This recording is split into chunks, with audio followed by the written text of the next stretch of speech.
in the phrase of like going very aggressive very quickly. Let's crank top like Lorlo. Not exactly yeah, just like Lorlo.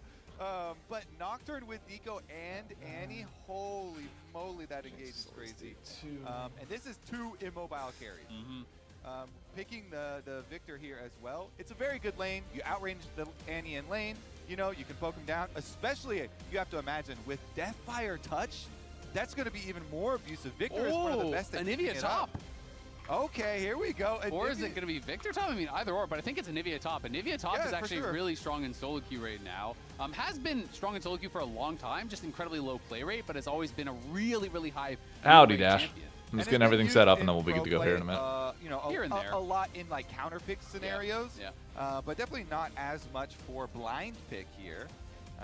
But we'll see if Gakkos up there is going to be fine near the Gragas. Gragas, of course, did get the W change, but so it has 14 plays of Anivia top in the top 4 leagues in top lane, and 28% win rate. So has been played a decent bit, not that much success on it, of course, in top lane. Obviously doing, you know, a lot better in mid lane, more where it's kind of brought out as more of a standard pick, but very interesting stuff. And it is going to be Gragas, you know, which we got to see Gragas yesterday. You know, it did win the game, Anivia top, what the but fuck? it wasn't really doing that well in lane against the Jace. What? Obviously, the thought process of Gragas into all these range matchups is you can just Q max with Comment, and you can kind of just poke and survive a lot of the damage that's going to be coming in. The W buff, you know, which we talked about a lot on the dive, is very big, but it's a very late game thing. No one's actually that I've seen changed their skill order to get points in W earlier. And it's the exact same as it was at rank 1. But when you get late in the game, especially if you're going Roa and you have all the XP from the role quest, hey, you can get max rank W. Yeah, a lot of people like Gragas as kind of a neutralizing pick into a lot of matchups. So just a lot of good sustain up there and should be able to clear, no problem. But it also, for the team comp, gets even more engaged. You just like Nocturne, Annie, and Nico, and Gragas is crazy. How we doing, everybody? They can flank you from all angles. They can literally have all 5 people come from a different angle. Beautiful 2-0 by Kings of North Lion. So, Bro, it feels so weird. Dokla is not playing bad. And, like, I get they might want to make the change, but like, I don't know. It still feels weird to me watching Lion this week. Shopify, they don't have a lot of time left here. Of course, there is some pressure at the bottom of the standings as we get closer and closer to playoffs, to the cutoff of getting in. And it would feel really good to get a win over. I don't know if anybody else felt that. Hey, Roxanne, how we doing? In the middle of the pack there with the 2 wins. Let me tweet out the streams real quick. I'd love to put some distance between themselves and like Disguise. No, Coco. Yeah, DSG and Dig, you know, the 2 teams that are currently kind of down at the bottom there with them. But of course, you know, if Shopify loses, they will be in those bottom 2 spots for now. These are the previous couple matches, as we see Summoners getting traded out. Masu going to have to retreat back. That these teams have had. Obviously, Shopify has had very strong opponents. They played against Lion as well as C9. And then the 2 matches in the middle are the teams that both of them have played. So they have played against all of the top 3 teams on the side of Shopify, where FlyQuest still has some of those toughest matches. CT World, thank you for the follow, by the way. One game up does not guarantee that they're going to be finishing above them in the standings whatsoever. Yeah. All right, there we go. Definitely still up in the air. Would love to secure Flies Giga drafting, Giga gap to draft. All right, let me check the drafts now that I'm finally set up and good to go. Get him low on the system. All right, we got Nocturne, Annie, Ezreal, Nico, Gragas. Interesting. Against Jin, Bard, Victor, Pantheon, and Nivea. They have enough damage on the FlyQuest side despite the Jin, and the Jin provides a lot of utility. I actually don't mind the FlyQuest draft. I still don't like the Jin in general, but... What's for dinner? Zinni himself also going for it too, though. Chipotle bowl. White rice, pinto beans, chipotle honey chicken, mild corn, and lettuce. That's it. Oh, and peppers and onions. In like 10 minutes or whatever, and I see a discrepancy, a fairly big one.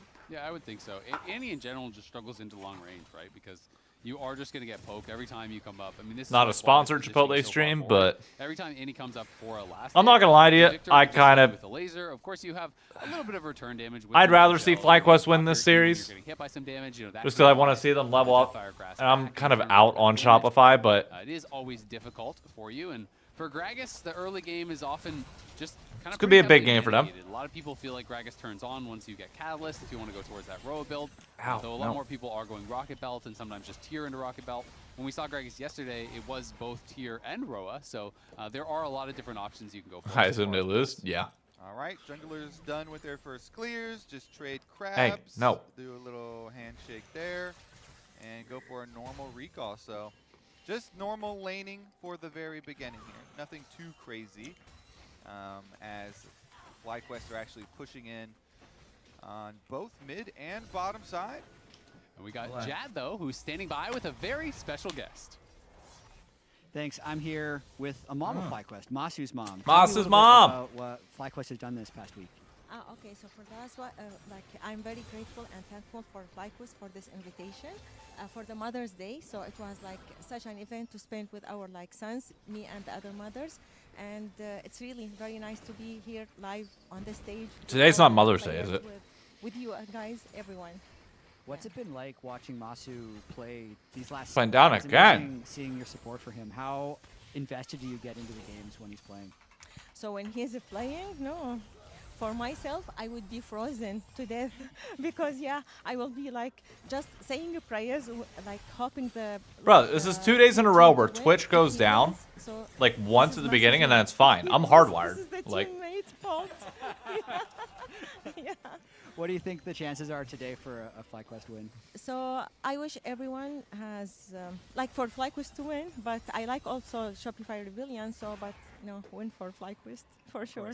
Okay, thank you very much for joining us. Thank you for having me, and thank you for everyone. Yeah, back to the cast. She could be a League of Legends player herself. She's already got the mentality down. If you win, it's because. so here's my question: if the moms are all there, She's just like me. and like she's there for the interview, where are they sitting and watching? Teammates. If there's no fans in the studio, where are they watching? Enough today. That's funny. It's great seeing the Like, do they even still turn on the big monitor? That's actually just cool in general. As Masu gonna get wrapped around on here, does get rooted up, should be okay, but does take quite a bit of damage there. As Cryogen now gonna come in, Deadly Flourish will go wide. Seos taking a little damage on the back end of that trade, but now Contracts is here. Griffin is gonna be here as well. Cryogen forced to use the Magical Journey in retreat. Put up some hot cocoa here for the healing afterwards. So Okay. not too big of an exchange. Gonna go for full recalls on the side of FlyQuest here. No so, CS leads anywhere. I'm confused on where FlyQuest has stop this here and gap. continue Did they get a farming, but plate? Contracts feels pretty good plate here top on side. the Nocturne. Level 6 should be able to start up the Dragon off of that play. And doesn't look like FlyQuest even want to contest. Yeah, something worth noting is that B-Boy is actually playing Exhaust, so something that you see more in solo queue, especially as tech against assassins and these types of champions, but you definitely see it a lot less in pro. And it is interesting because Anivia is going to be calling longer range, Victor's longer range. Obviously, Griffin on the Pantheon is a great target, and maybe that's what he's kind of thinking about it for. The Grand Starfall comes through, you just kind of exhaust the Pantheon and negate a lot of that damage.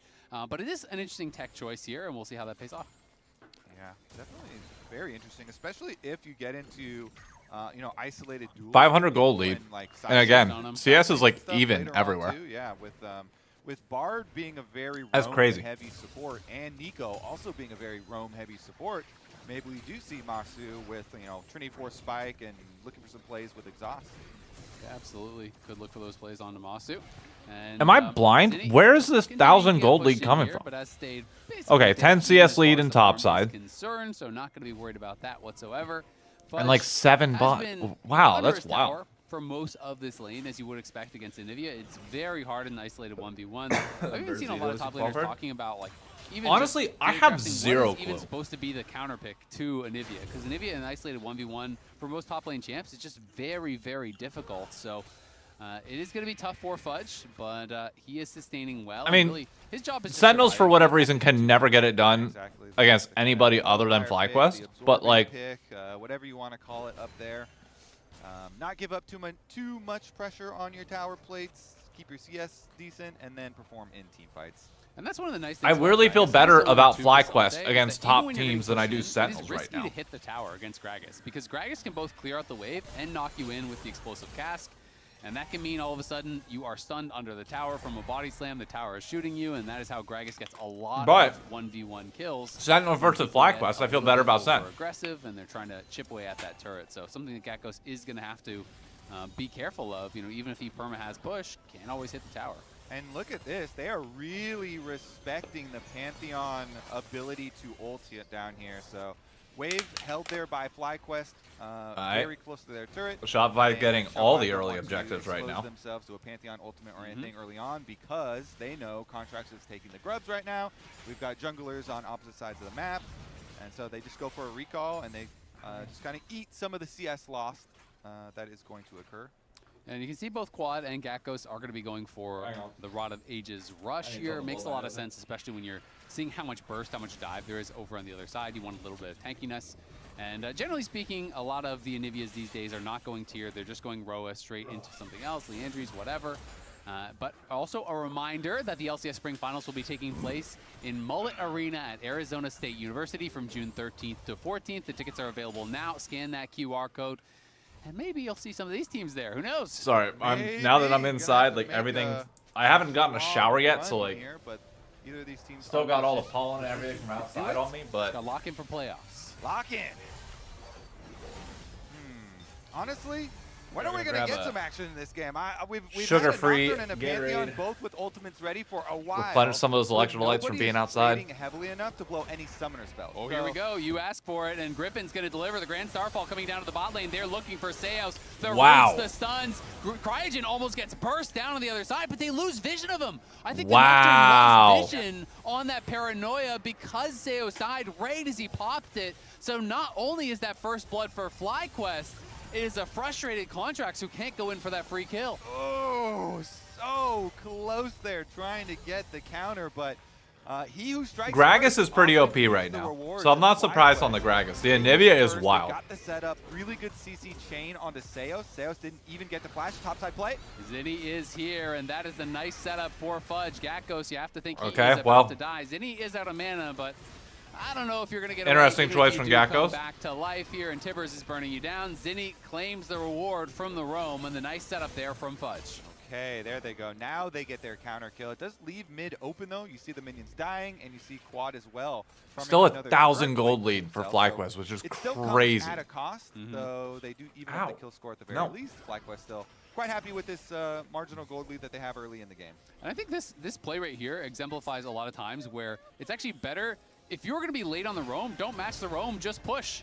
Because Quad is actually up gold, even though Zinni got a kill off of his roam, and you're getting experience, you're sometimes taking plates, you know, there's a lot of a cost every time you roam. Yeah, especially if you're a Victor, and your roam is not that great. It's slow. You're slow, you're hobbling over there with your cane, you're walking. It wasn't blind Anivia, by the way. It was Anivia last pick. Biggest initial impact, but speaking of initial impacts, here is the play onto Seos, and he walked right onto the ward, so they just attack him immediately. Or wasn't Anivia last pick? Ward. Instant answer there. Seos used the magical, or Cryogen used the magical journey, and they had the burst damage. Good flash from him, and with the control ward still alive in the bush as well, he was able to. Okay, never mind. And in that replay, Contracts finished all the Krugs before he went over. I think he could have actually got there faster. He would have just had to drop the camp, but here comes Seos looking for the engage. Okay. Oh, big engage. The true shot barrage onto Griffin. He's looking for a trade back. He flashes, he goes through the wall as B-Boy comes in, trying to get Cryogen. Cryogen looking like he's going to get chased down. Can't actually get to the blast. Big fight by Shopify there. It's a couple of kills there for Shopify. Big fight. Okay, so FlyQuest, they do get the dragon, but it's a very big cost. Top lane, though, is pushing in their favor. So at least Gatghost, the Anivia, after getting back, is going to be able to get turret plate money and get some money for FlyQuest there, too, to kind of balance some of the kills. But let's take a look at this, because they do barely burst down the dragon. Jin for a shot. Masu's the one who gets it. And then Griffin trying to kill Seos again. They get so close, but with the exhaust, he's also going to go down. So they got one right there, and then B-Boy's able to arcane shift over the top, and so second death here for Seos, but they get the extra kill for themselves. That was a bit of a risky fight, though, for Shopify. I feel like had Griffin got the Aegis Assault up a little bit earlier, and generally you see people time that with the Pop Blossom pretty easily, because he got hit by that before the Aegis Assault came up, then he got hit by the True Shot Barrage. He took so much damage before he got that out. He didn't actually get it off until he came Hey, Masu built Hex HP. up. So had he actually blocked a lot of that initial damage, maybe the fight goes way more in their favor.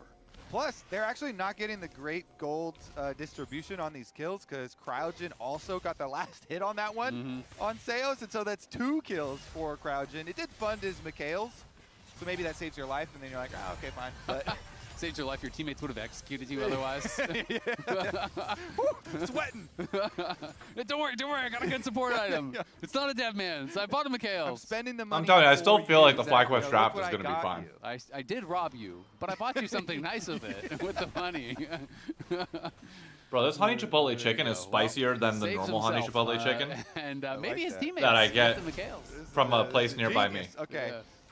He's now on the move, as Bards will, rotating around the map, trying to create some plays here. And Oh now yeah, there this is are like Shopify's best some, comp. If they some can't win with stuff to this, they're take never winning advantage with of. anything, in my Mainly opinion. looking at the Victor though, quad, no flash, and being in a side lane can be a dangerous spot for a Victor. Currently, he's getting pushed in, so he's fine. You have to give up a little bit of pressure, but you stay safe by your tower. Contracts was heading down there, but of course they saw Griffin was in the area, who is covering quad. And Contracts continuing to farm effectively here.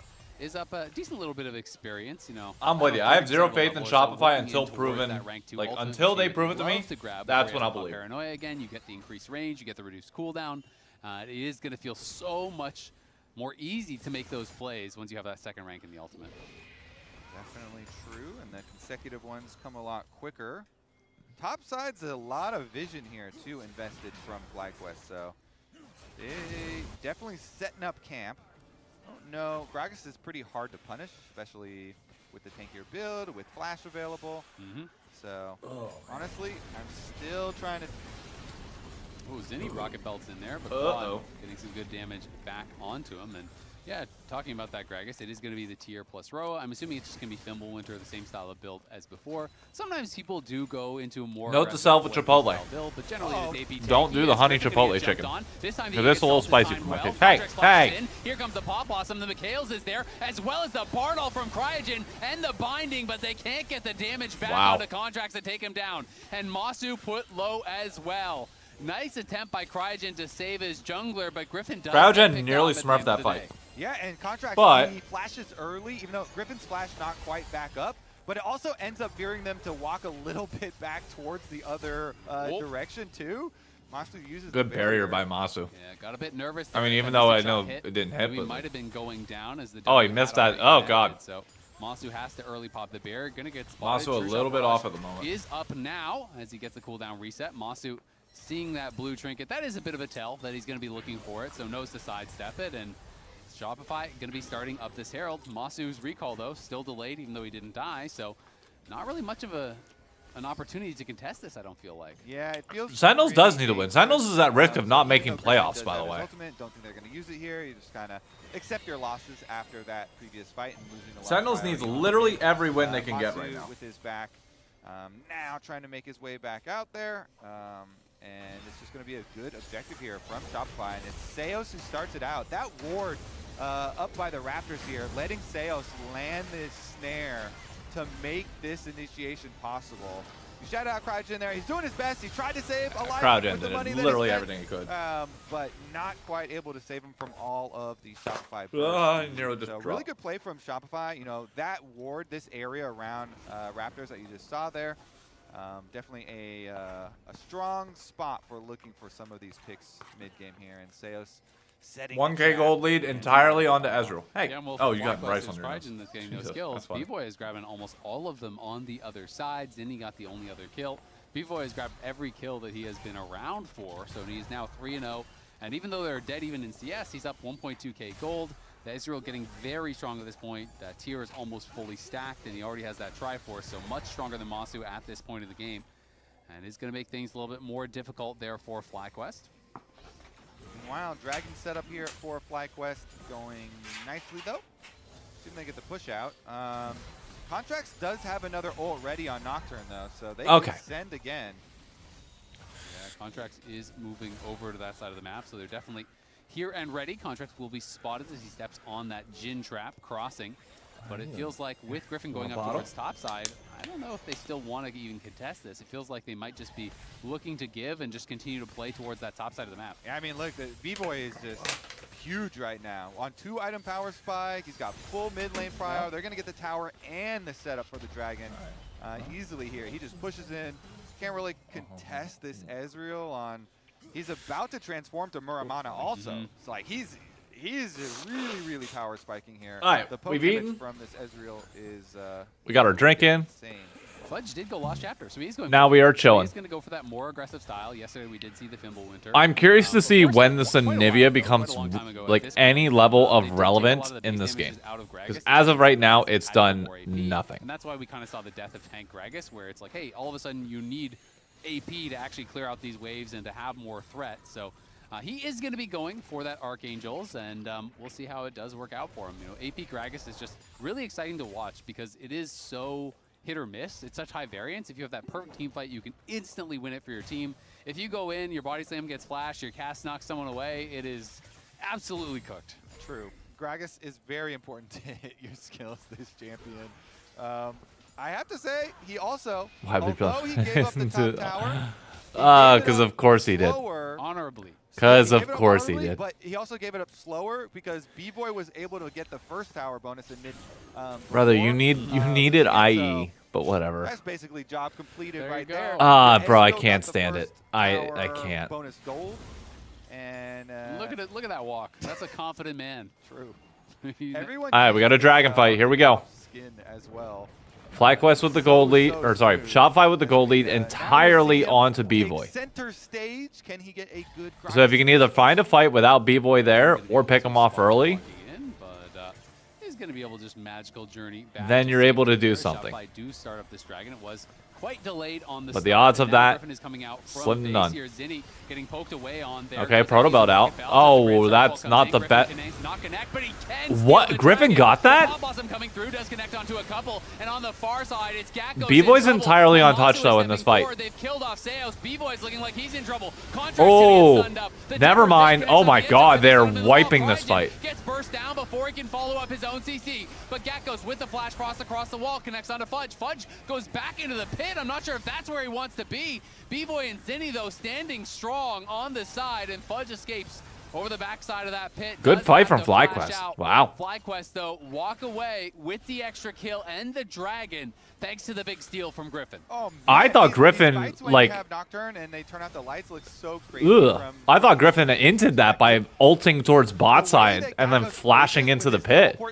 But he flashes in, somehow gets the smite. Like, wow. Teleport shield and the Anivia egg, and he just like flew right into the middle of the enemy team, the cast wall, and flashed over. So let's take another look. FlyQuest looking to contest here, so they teleport in. He's gonna get the big Anivia shield. Like, this is crazy. Like, he ults down below, flashes. So Zinni's basically out of the fight here, but then you have Crazy. him flying right in. You get the Seos ultimate, and immediately, look, he's flashing over here. He has 3 people on him. They can't actually put threat on his life because he also has egg, though. So it allows FlyQuest to get the early lead. It's just then, with the follow, Cryogen also gets bursted, and then you have to give up a little bit on the... See, I told you, they're not watching in the studio. They're watching in the press lounge. And even on a champion... They're not down on the main floor. They're in the press, like, there's a press lounge that you can go to that, like, Travis has occasionally filmed videos from. That's where they're watching. They don't have it on the big screen. Nicely done. Yeah, nicely done from them. They have both mages on the bottom side at the moment, though. And I didn't quite catch it because it seemed like we went down a little bit late, but I'm assuming there was the wall in front of the tower, so I'm assuming he had the timing to actually stop the charge on the turret. Zinni did die in that picture-in-picture during the replay, was picked off walking through the river, so FlyQuest were able to grab another kill, and we saw that reaction from the FlyQuest family up in the press box there, watching the game, very happy about that last fight for FlyQuest. So I went further back before the replay even started. Okay. he was Still a clear good the position control for FlyQuest. then If he they're recalled even, right where he cleared the control Fudge is dead. Going to be in some trouble here. Uses the explosive cast to try to buy some time here. Does sidestep the deadly flourish, but he is fully surrounded and taken down. But on the other side, Shopify is on Baron. Cryogen is able to poke him out, I though. don't think they have the damage to finish this off. You have got to peel off immediately. Oh, Masu. Don't get caught here. Oh, no. And Masu gets deleted. Zinni's in trouble on the other side. Quad trying to survive. Contracts flashes forward. The Tempered Fate to buy a little bit of time. They got to block the shots from B-Boy, though. Quad does stay B-Boy is just tearing them up in this fight. Oh, my God. 3 for 3, an absolute Nobody called that they were going to rotate over for that fight? Really? He thought they were still in the Baron for sure. He got way too close to that brush. Yeah, I mean they were rushing in, trying to stop it. I mean, that was just a me play. HP that they saw on it. Okay, They so they have see it full now, vision. 9K. They see 9K. Yeah, they see the full vision of it. And they Yeah, see that's Masu crazy. reset. He got That's way too crazy close. from Masu there. It is. That's a me He play. just, I think Oh, my his God. camera was not on the Baron bit. You have Yeah, to think. yeah. And you know, you have to re-examine comps there too. Like that is the critical information that should be in the comps. Like they're off. Because again, when we're in Champ Select, highlighting so heavily the crazy engage that Bro, this B-Boy team is going capable to... of with Nocturne Ultimate and Nico. We just saw the combination there, and they didn't even have the Gragas alive. Some head scratcher from Apollo there. He's just like, oh, Yep. why? Yeah, that's tough. I mean, you just got a little bit too close, and then you have that Rocket Bell flash engage, and all the ultis come through. And God damn, look at that ADC damage diff. I mean, it's so scary. Literally, like every champion on that squad can do it. Then he got, I forget who was standing next to I Monty, can't but it was tell if you're... good I don't know stuff what there, you're so. talking about, Butter. Now Fly has we're in a looked world good. where the gold is Send them very, back very to... close, and what? we're Y'all are just kinda too... separated by the way X too and the negative on dragon this. here, so now we Nah. start to open up the map, and you get more of these pick plays with the Nocturne, with the Bard looking around to blow summoner spells. And namely the Victor and the Big Enigma hater? have to be Alright, really careful you when farming do and you. catching some of these waves. So it might start to get hard for FlyQuest to get like early timings on plays. They might have to like catch a lot of waves, be a lot receiving, and then you're a little bit behind on timers.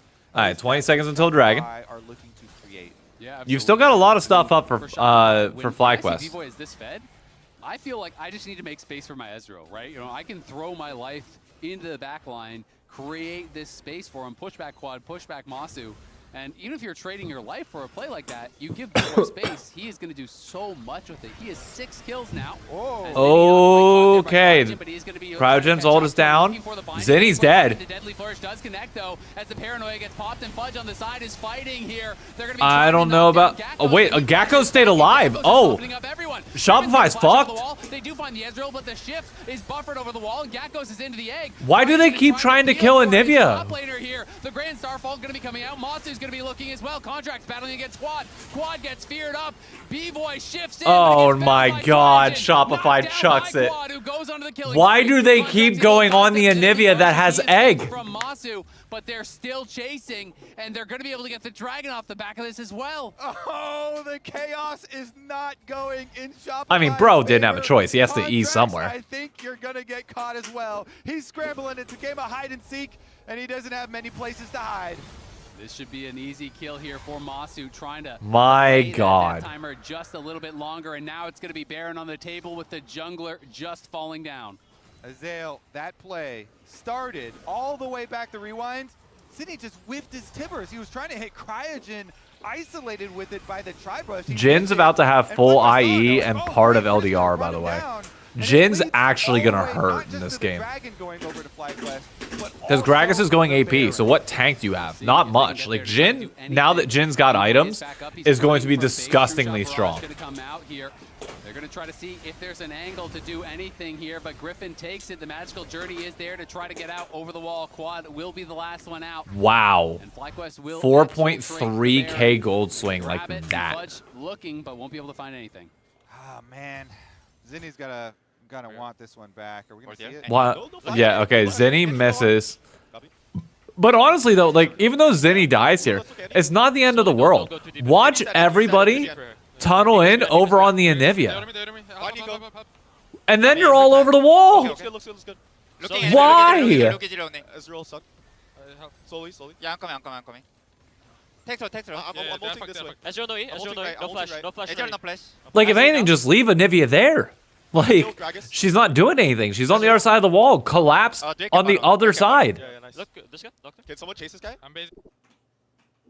There's the FlyQuest families again popping off there. They are excited as we go back to live. The curtain's going to get called here by Masu, softening up B-Voy as they push in with this Baron buff. Now up nearly 5,000 gold. They're on Soul Point with the Baron buff. FlyQuest. Oh, this is full gross. control off of that failed engage. And I really like the comms because this is something that was brought up with this young FlyQuest team a lot. How Bro, FlyQuest can legit win on. Oh my god. Oh no. Okay, they went on the Masu. Smart play, assuming they can kill him before shot. Uh-oh. Uh-oh.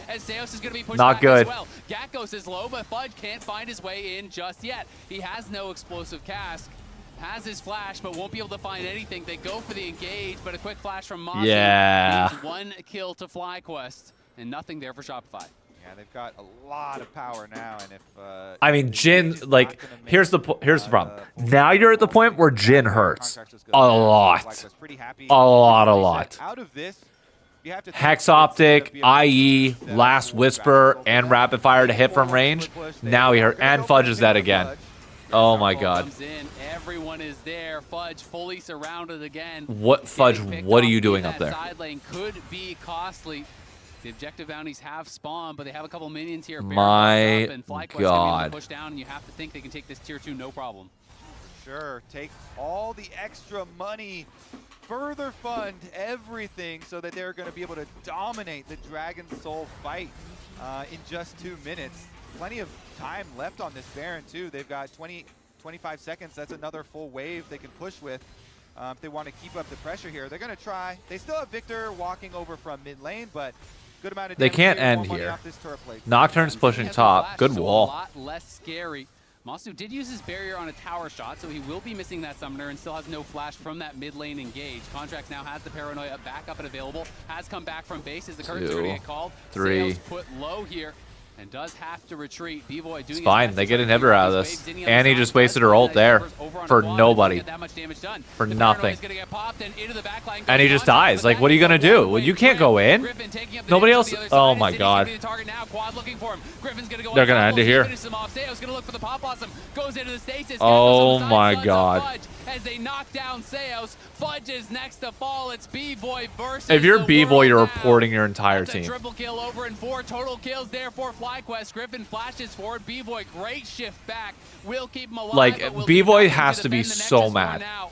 Low health bars there. B-Boy gonna look with the true shot. Barrage is blocked up there with the Egg Assault by Griffin. Cryogen tries to predict with the binding. Can't find him. The towers have fallen. B-Boy trying to make something happen. Looking for a miracle. Can't quite My find it. god, FlyQuest are gonna Shopify. get it done here. 20 My to 8, god. 30 minutes in. They'll take game 1. My biggest takeaway for them were the comms during that fight. All the comms were around. Play it slowly, stay calm, don't go too deep for that kill. And you're telling me We got Dokla this is the one that and might they be out of did a have job it. this Game weekend. number 1 goes Really? to FlyQuest. Really? That was a fun one. That was Shopify getting an early lead and then FlyQuest clawing it back with team fights. I knew that this was going to be a good back and forth, but didn't expect it to be a banger like this one. Bro, they went on the wrong person every fight. These two teams just Every both fight. really like skirmishing, sometimes to their benefit and sometimes to their detriment, as I think you have a clip for us, Russ. Let's go straight into it. A lot of it's going to be a little bit more critiquing towards Shopify, but it's just FlyQuest finding angles and then being able to take... That's not the right hits off play. it. So this is, yes, if you look at it, slight gold advantage towards Shopify Rebellion. They are on towards the second dragon. Now, as you can see, if I look in the Fog of War, actually, FlyQuest has a lot of information. Okay, there we go. War That's is the right uncleared, fight. And so, like, they're working with a lot here. They're getting information on where Zinni is. Because imagine you want to walk into this team and you have Jhin, Victor, Anivia. Like, it's going to be really difficult Who's to diving walk with in Knock? towards Shopify ability. I mean, the theory is, I mean, honestly, there's enough dive. And so immediately, Gragas can go in with Nocturne. Annie has Proto Belt can go in. You have the Ezreal to follow up on it. I think there's enough dive to go in with Nocturne. It's just the it's how they play these fights. Like right here. And so immediately that gives an angle for Griffin to find Hang on. a steal, This is a the crucial flash steal, and the team fight which was immediately fine. afterwards. So while And the it just cask starts out, a pulls great two of dragon them into the but Nico. Zinni doesn't really contribute much to this fight at all. Gets an ulti down towards Victor, but you're pretty tanky with the Proto Belt. This isn't the fight that I want to see. HP, and so they just kind of get walked down, and the dragon gets stolen. So Like, yes, Zinni does not play that well. Like, Zinni gets caught out in all these fights. I'm not saying that Zinni, like, it was a problem. I'm agreeing. It 100% was a problem. But, like, where we're basically in the exact same situation. And my biggest concern is, I mean, right here, Zenny, that's just, oh. Even if you were to hit the Tibbers on towards Cryogen, none of your teammates are in position to follow. Yeah, up. okay, So look, Zenny 100% gets the blame for this game in many areas, and also clearing out the but vision that's here, so they end up watch what walking happens position, right after you this. know. It's like, it's cascading issues for Shopify right now. My biggest issue was you have No, you gotta play the right. vision, you have setup, and Oh, you're look at not the fruit. using it Look at the properly. fruit. Oh, that's so good. And we got a tie Oh. for player of the game vote. Oh no, really? Oh, look at that. Cryogen. Look at that. Chat, because you'll get to be the tiebreaker. Remember how to spell Griffin. G-R-Y-F-F-I-N-N. You spell cryogen, C-R-Y-O. Bro, look at that. Pineapple, mixed strawberry, and blueberry. You got mango in there. You have watermelon. Nah, it's cooked. Shopify's cooked. Show me the Shopify table. Show it to me. I need to see it. I'm doing a countdown so you guys know where Papa, you guys have had the best, like, mid-game snack diff every week. I called it out yesterday, backing it up here today. Spelling Griffin. 9, Votes went up. 8, 7, 6. It's cryo. Prior for me for 6 years? Yes. I appreciate it because it killed me seeing the DSG table yesterday just be bare. And he was like 1v3. Also, another big thing. I think this is like the first water that we've seen on a table. He did great. It's a 3 for 3. I ended up going towards Griffin, obviously. Yeah, same. I thought the Dragon Steel and overall his team fighting was great, but yes, actually. Carrots are OP. Not gonna lie, carrots are definitely OP. And look at the end of the table. Look at the end of the table. That's like a nut. Pretzel and nut mix. That gets your salt. From being able to join the fight, and I thought that was really important for the way. Oh, bro, this is so good. Oftentimes, I hate first pick bards because you're like, oh. Okay. Hey, hold up. Shopify's got watermelon, baby. Hey, they got something. Nice. Anything else? So we'll see how game 2 goes, but guys, no, nothing. All right. When you get your favorite foods delivered on Uber Eats for less gold. That being said, Patch 26.9 introduces season Burger and pizza, like we really. That's actually the Lion strat. Lion has had Shake Shack like 3 different times. Even with eyes shut. Okay, this is a right. We will rewatch this in a second. I need to grab the clip of that or like the fruit. Hold up.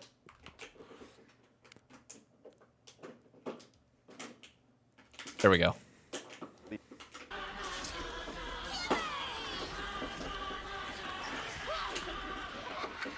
When I tell you,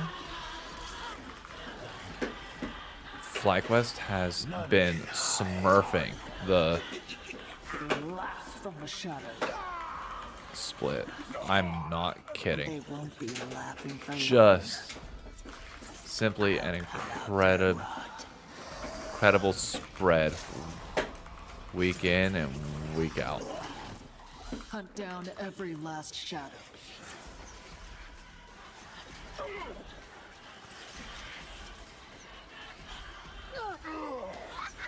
I think you can make a Twitter bit out of screenshot. Oh, brother.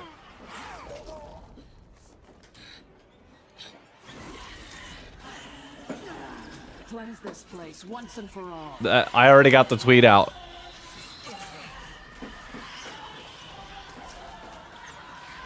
This is like screenshot kind of thing. Teams up in their game. I'm down. Peer pressure works.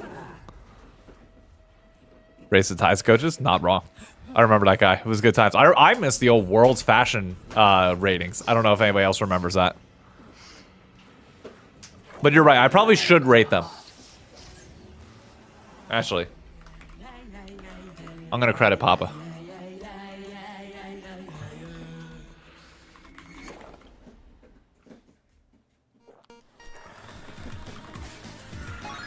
Red Bull gives you wings.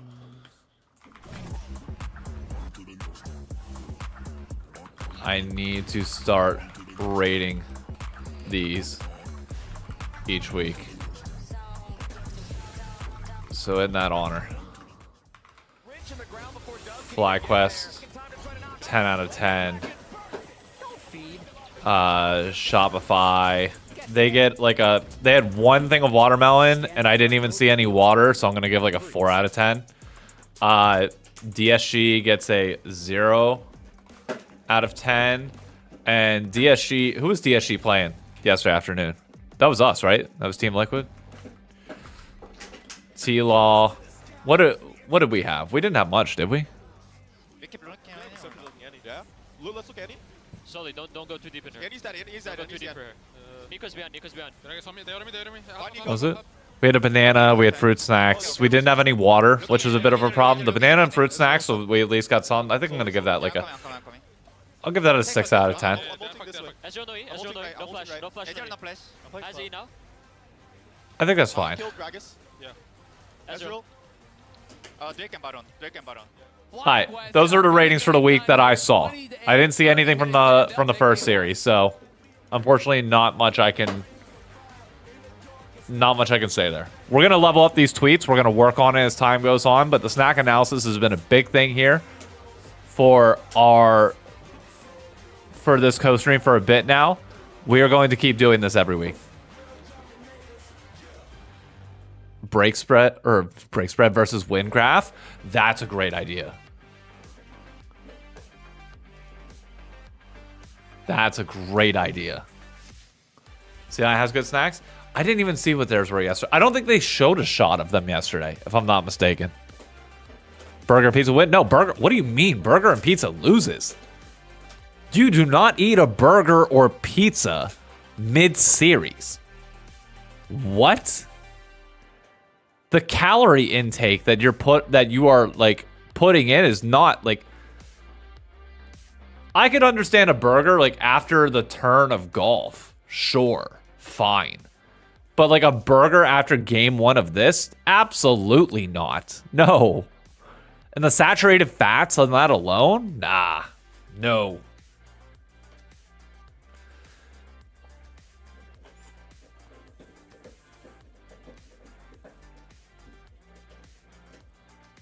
Forgetting mental health is the most important health.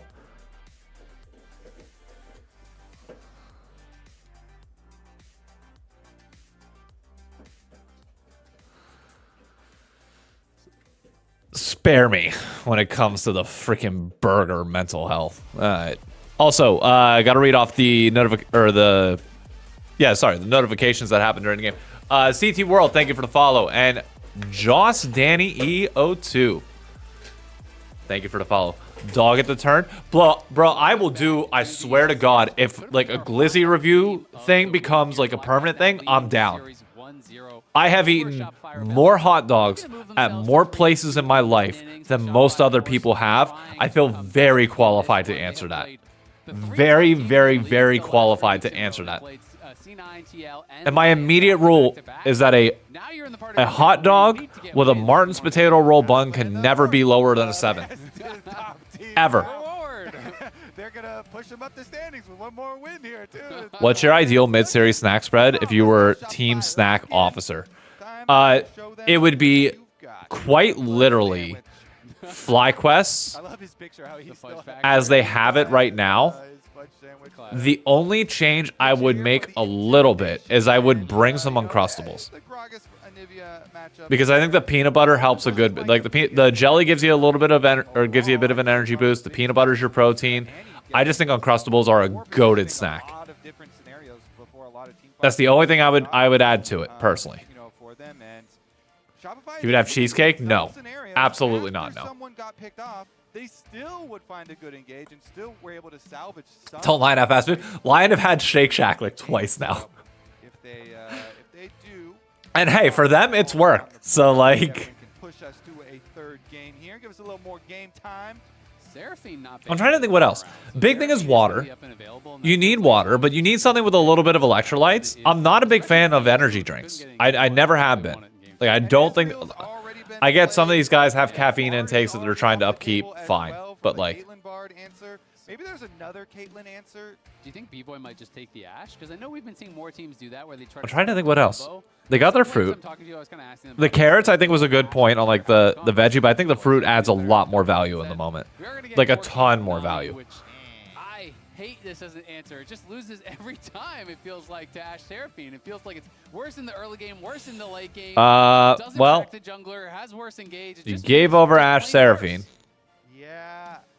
That's what I'm always trying to sell. We'll see. And let me guess, Shopify's gonna take like the Mbessa with it because it feels like Mbessa's always a pick that's kind of around. Definitely one of the best. Griffin is very happy with this, and I know a lot of teams are because FlyQuest. I know Griffin is really always happy. Is the Xin Zhao open? The Xin Zhao's not banned and it's open. You take Xin right now. But you also have a crazy team fight. No. Griffin loves to play.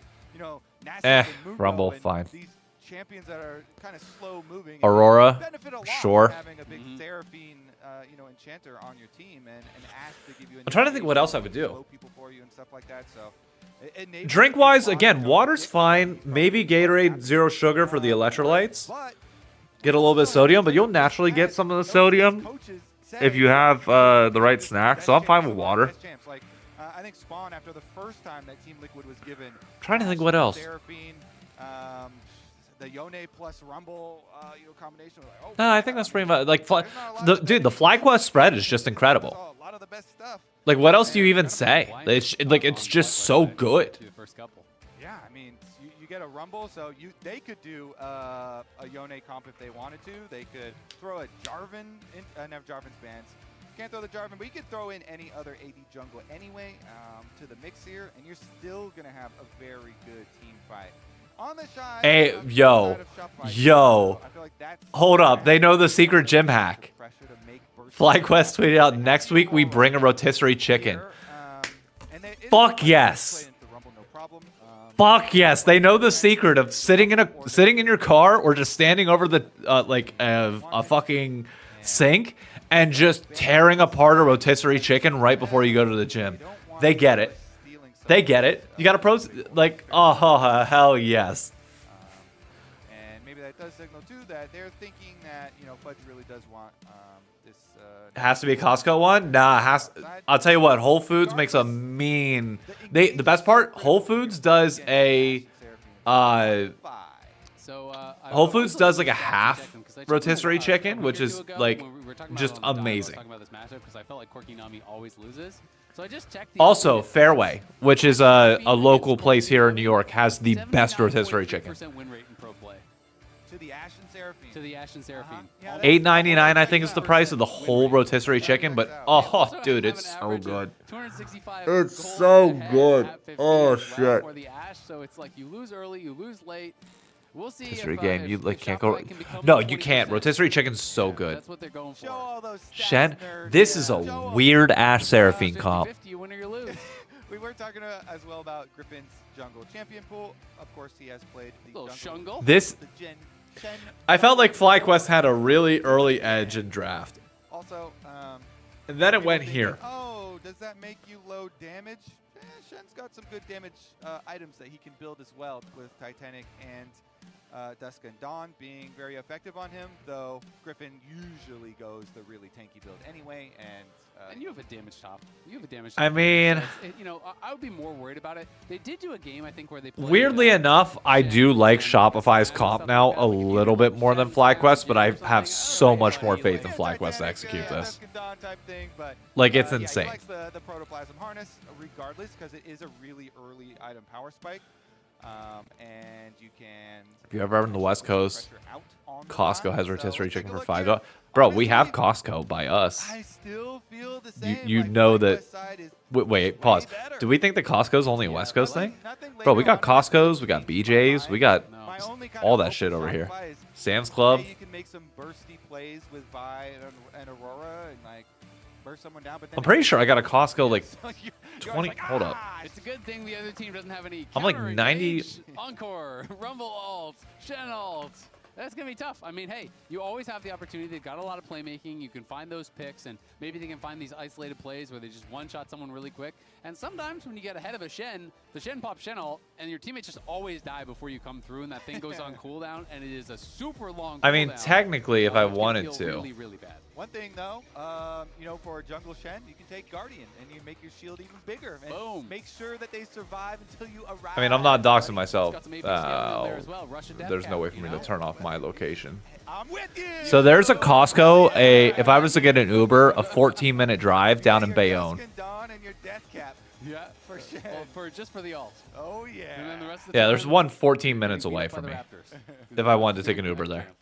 Well, we'll see what Griffin can get done. He did bring it out once in the LCS. But no, we've had already. Costco back in the Harrisburg area for like 10 years, right around, give or take. But the game wasn't really about. Yeah, I think like 10 years we've had Costco here on the East Coast. And the game was kind of naturally won on its own. It does feel like, but that is kind of the nice thing about. But it was Shen is that BJ's you're and not forced to be proactive players. BJ's You're and just kind of power Sam's farm, Club get that had a vision, hold on look everything. for counter Sam's ganks, Club look obviously for being plays that like defy Walmart especially owned with because the it's defy, Sam especially with the rest of the Sam team, those Wall taking consideration. Wall Has a lot whatever more his pressure fucking to do name is. so. Here we go. Talk about pressure onto the God. Nami.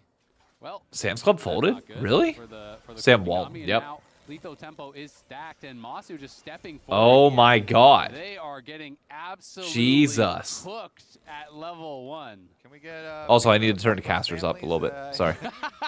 Let's see how the moms are feeling about that trade, because that is looking pretty good for Crouchen and Masu. I'm pretty sure the Sam's Club by us still exists. Of course, Hold up. B-Boy does have cleanse for later, so you're also like fighting lane phase down the combat summoner, so it makes it even more difficult. Yeah. You know, maybe later you're like, oh, thank God I have this cleanse, or else I would have got, you know, CC'd from. Yeah, there's one like by Ash Arrow and Seraphine ulti. And Gen Taunt and Sam's Club, Charm and yeah.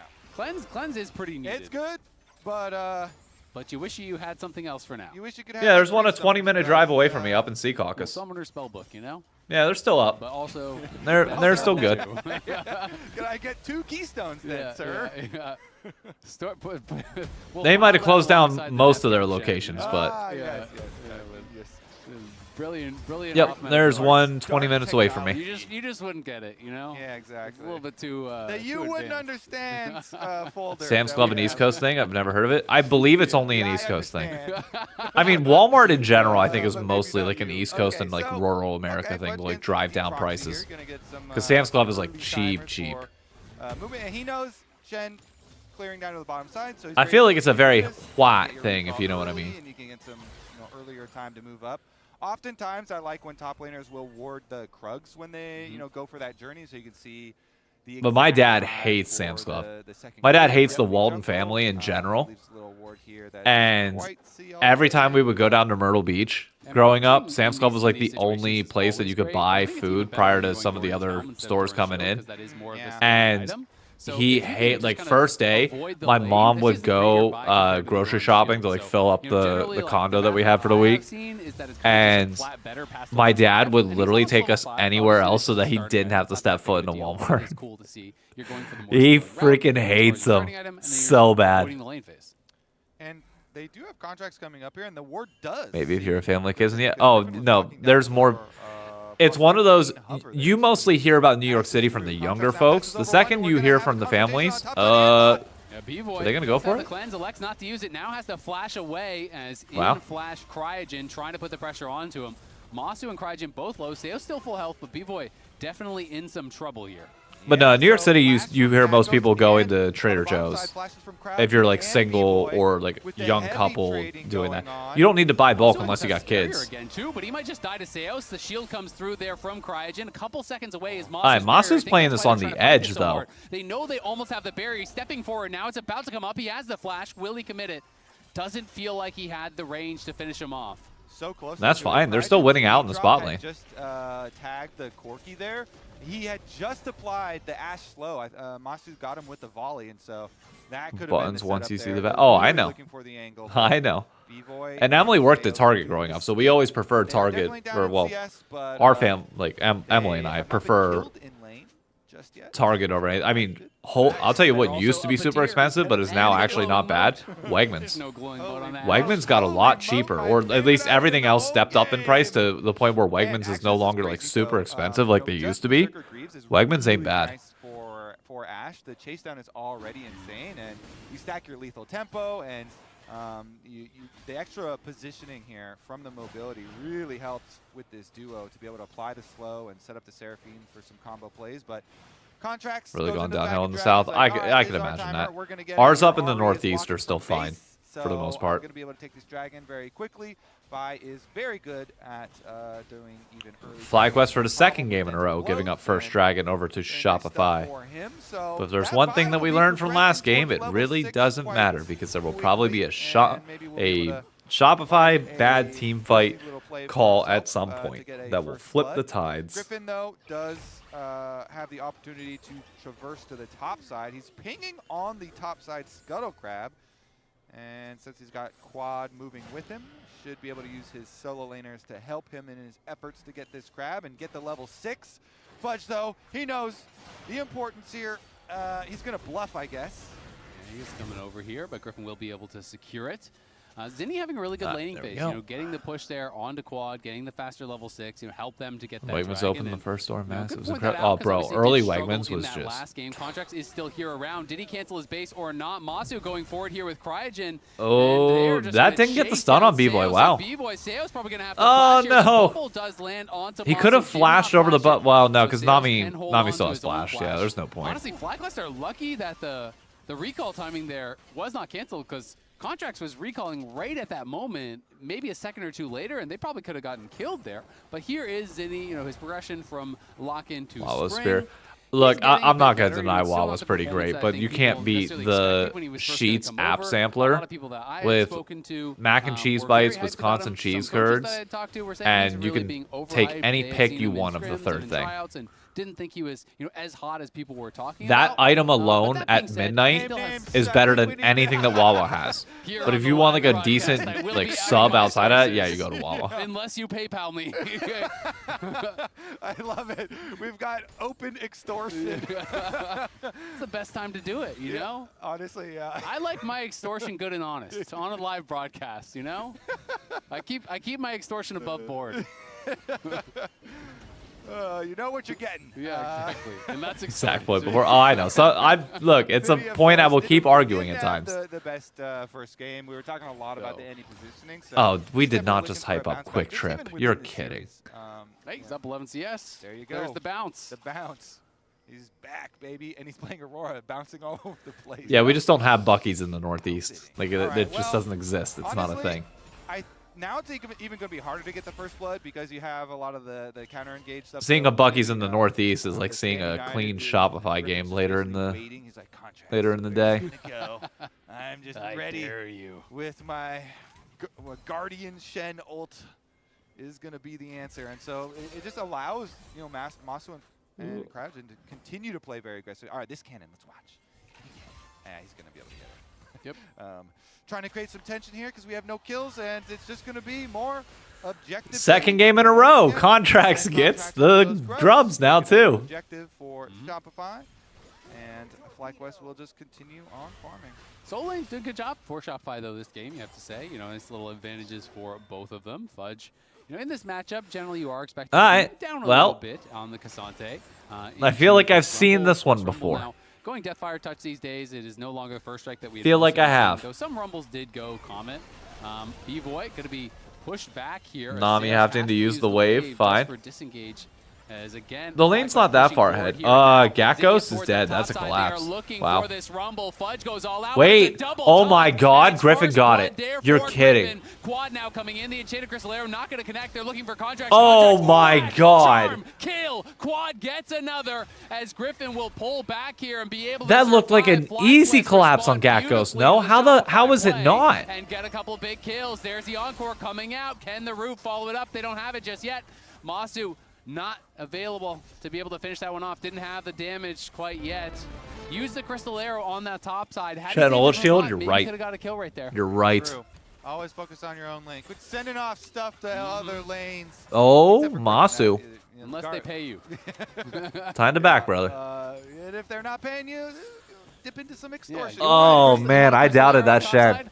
I need to see this shield. Oh, my God. Talking about, all right, Griffin is just waiting to use this Shen ult. And what better opportunity than them going for a 3-person gank onto Gakko. Look at that the taunt. Guardian Shen ult is enough to keep him alive. Gakko's had a good That's crazy.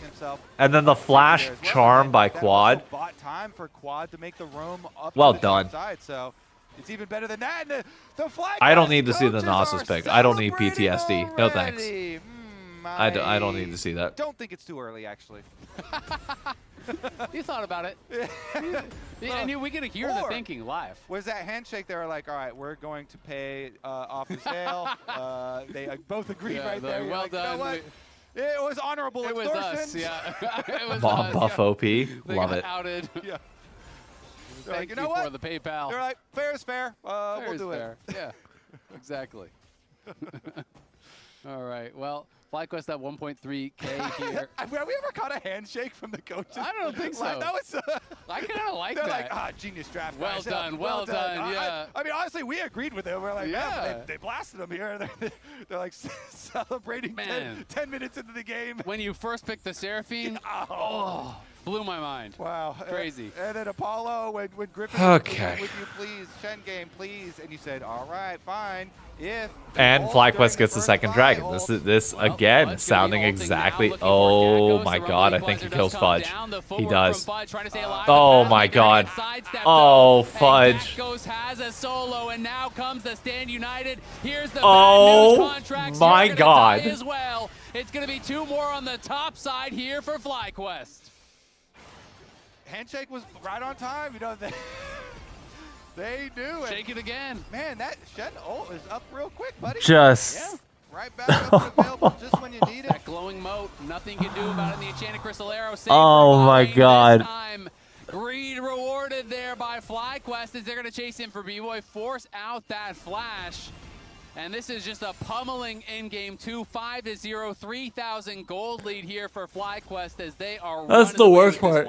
He killed him with no Shen ult used in that first initial bit, which then allowed them to. Oh my God. So far for Griffin, and honestly, Gakkos was getting quite low. Again, I will keep saying this. If the rumors about the whole castle to lion thing end up being true, which at this point I'm low-key kind of hoping they're not, and I'm hoping like it's like they're baiting and it's like Shopify instead. Like that's what I'm hoping, but I know it can't be Shopify because of the whole. Because of that, but like, you know, they don't sound that big, but bro, this is takes Dokla, right? They'd be stupid not to. This champion, it can be so frustrating. The cooldown is so long. When you pop that Stand United, they barely don't survive. So Guardian can make the difference, absolutely. Yeah, I mean, in the last, I'm trying to think. In the last one, I feel like. I mean, who knows? Dokla could like turn down the offer. We have no clue how it's gonna work. Like we just gotta wait for the headlines to happen. But if we go into the final 2 weeks and Dokla is sitting on the bench, like not doing anything, while Surdy's filling in, and this, dude, I'm going to lose my shit. And then as soon as the Vi ult is in there, boom, that is a big old shield. And then he has a scrap shield too. So. That's about 150 health. Yeah, he takes it. I think Dokla is. Exactly. Bruh, Shopify is like the perfect size team for Dokla. If what happens, That's happens. What we're talking about with the pretty early Shen ult. Another reason for rushing the Protoplasm Harness. Very cheap, and you get your 20 ability haste very quickly into the game. Yep, very effective. I mean, I don't know what you do here if you're Shopify. I don't think this game doesn't get any easier. Laning phases, you know, and it is one of these things where at least Gecko's something that he's standing out on, you know, not dying isolated. He is playing Get a well free with the pass team. to Worlds. But on carries, he has just been a different beast. You know, he's able to just make so much action happen again here on the carry, looking really good for the team. Still undefeated this whole split on carries, and now looking for Zinni. Does overheat. Zinni gonna go between worlds, though. Gakkos may have overstepped. Oh my God, Zinni forgets. United. Zinni put incredibly low. Contracts there, though, to peel. Zinni has to flash out. Gakkos can't Griffin really is back 2 up levels Griffin, ahead, by the way. but maybe some more FlyQuest members will be able to move up. And has Griffin winning on flash. this fight. Oh Jitter's my Slayer God. coming through. Oh They pushes my him God. back right into the taunt as he sidestepped one way, gets caught the other. Cryogen going to be looking for him. Zinni going to get spotted over the wall on the recall. They're pushing in, but Zinni will TP TP there. back Yeah, and just cover get out, get out, contracts. get out, get out. Okay, a lot of resources used on the top side. Still seeing a rotation over. Look at the little hover. I guess they're not actually gonna continue the move, and just going to be a disengage for now. Dragons are evened up. Fudge looking for a quad there. Can't find him with Pathmaker.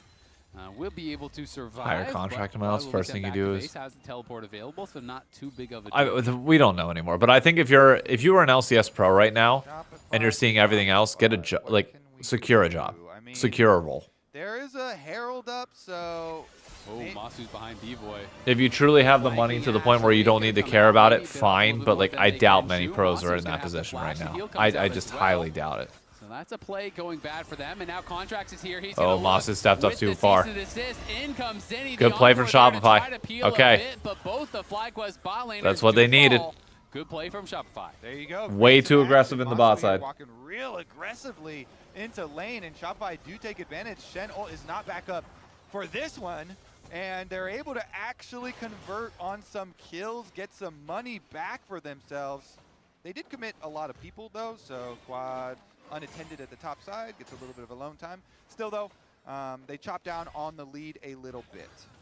And that brings B-Boy right back to even with Masu, so that is pretty nice getting the core. The problem is it's not the B-Boy Masu matchup that's been the problem. As someone's going to have to do some sustained DPS, and it really is just kind of B-Boy who that is going to be up to. And if Shopify could find that right fight, you know, it is definitely possible. There's lots of squishy members here for Zinni and Contracts to potentially burst down, but of course, it is not going to be easy with all the answers that FlyQuest have for the counter engage and to really stop so many of these picks that they have been looking for. Yeah, definitely going to have to tread lightly, choose your moments very cautiously here. Right now, though, lane assignments are just fine for them. Kanik Rookern here for Fudge, plus the Merc Treads. Nice. Because obviously double AP Fudge solo laner, trying so his best. Desante is giga We've stacked seen how on this magic worked out so resistance for far. this stage of the game. At the moment, trying to trade into the Rumble here in front of Power. Still kind of getting burned. That's a wild trade from Nice little Masu. chunk there Okay. onto Masu, getting healed back up by Seos as well. As they're going to try to look for more. FlyQuest, though, looking to start up this Herald. Zinni going to get spotted. Hex Optic Phantom Dancer from Masu. I really like that build. Shopify do have mid-prio, though, so that's going to push the Shen out the back of the pit. Yeah, Masu's got to be very careful with his positioning after not having flash from the previous mid play. So he's got to wrap all the way back around the tower, and Shopify moving in, looking to convert here on the objective. But FlyQuest, they're flanking. Ooh. Quad here from the top.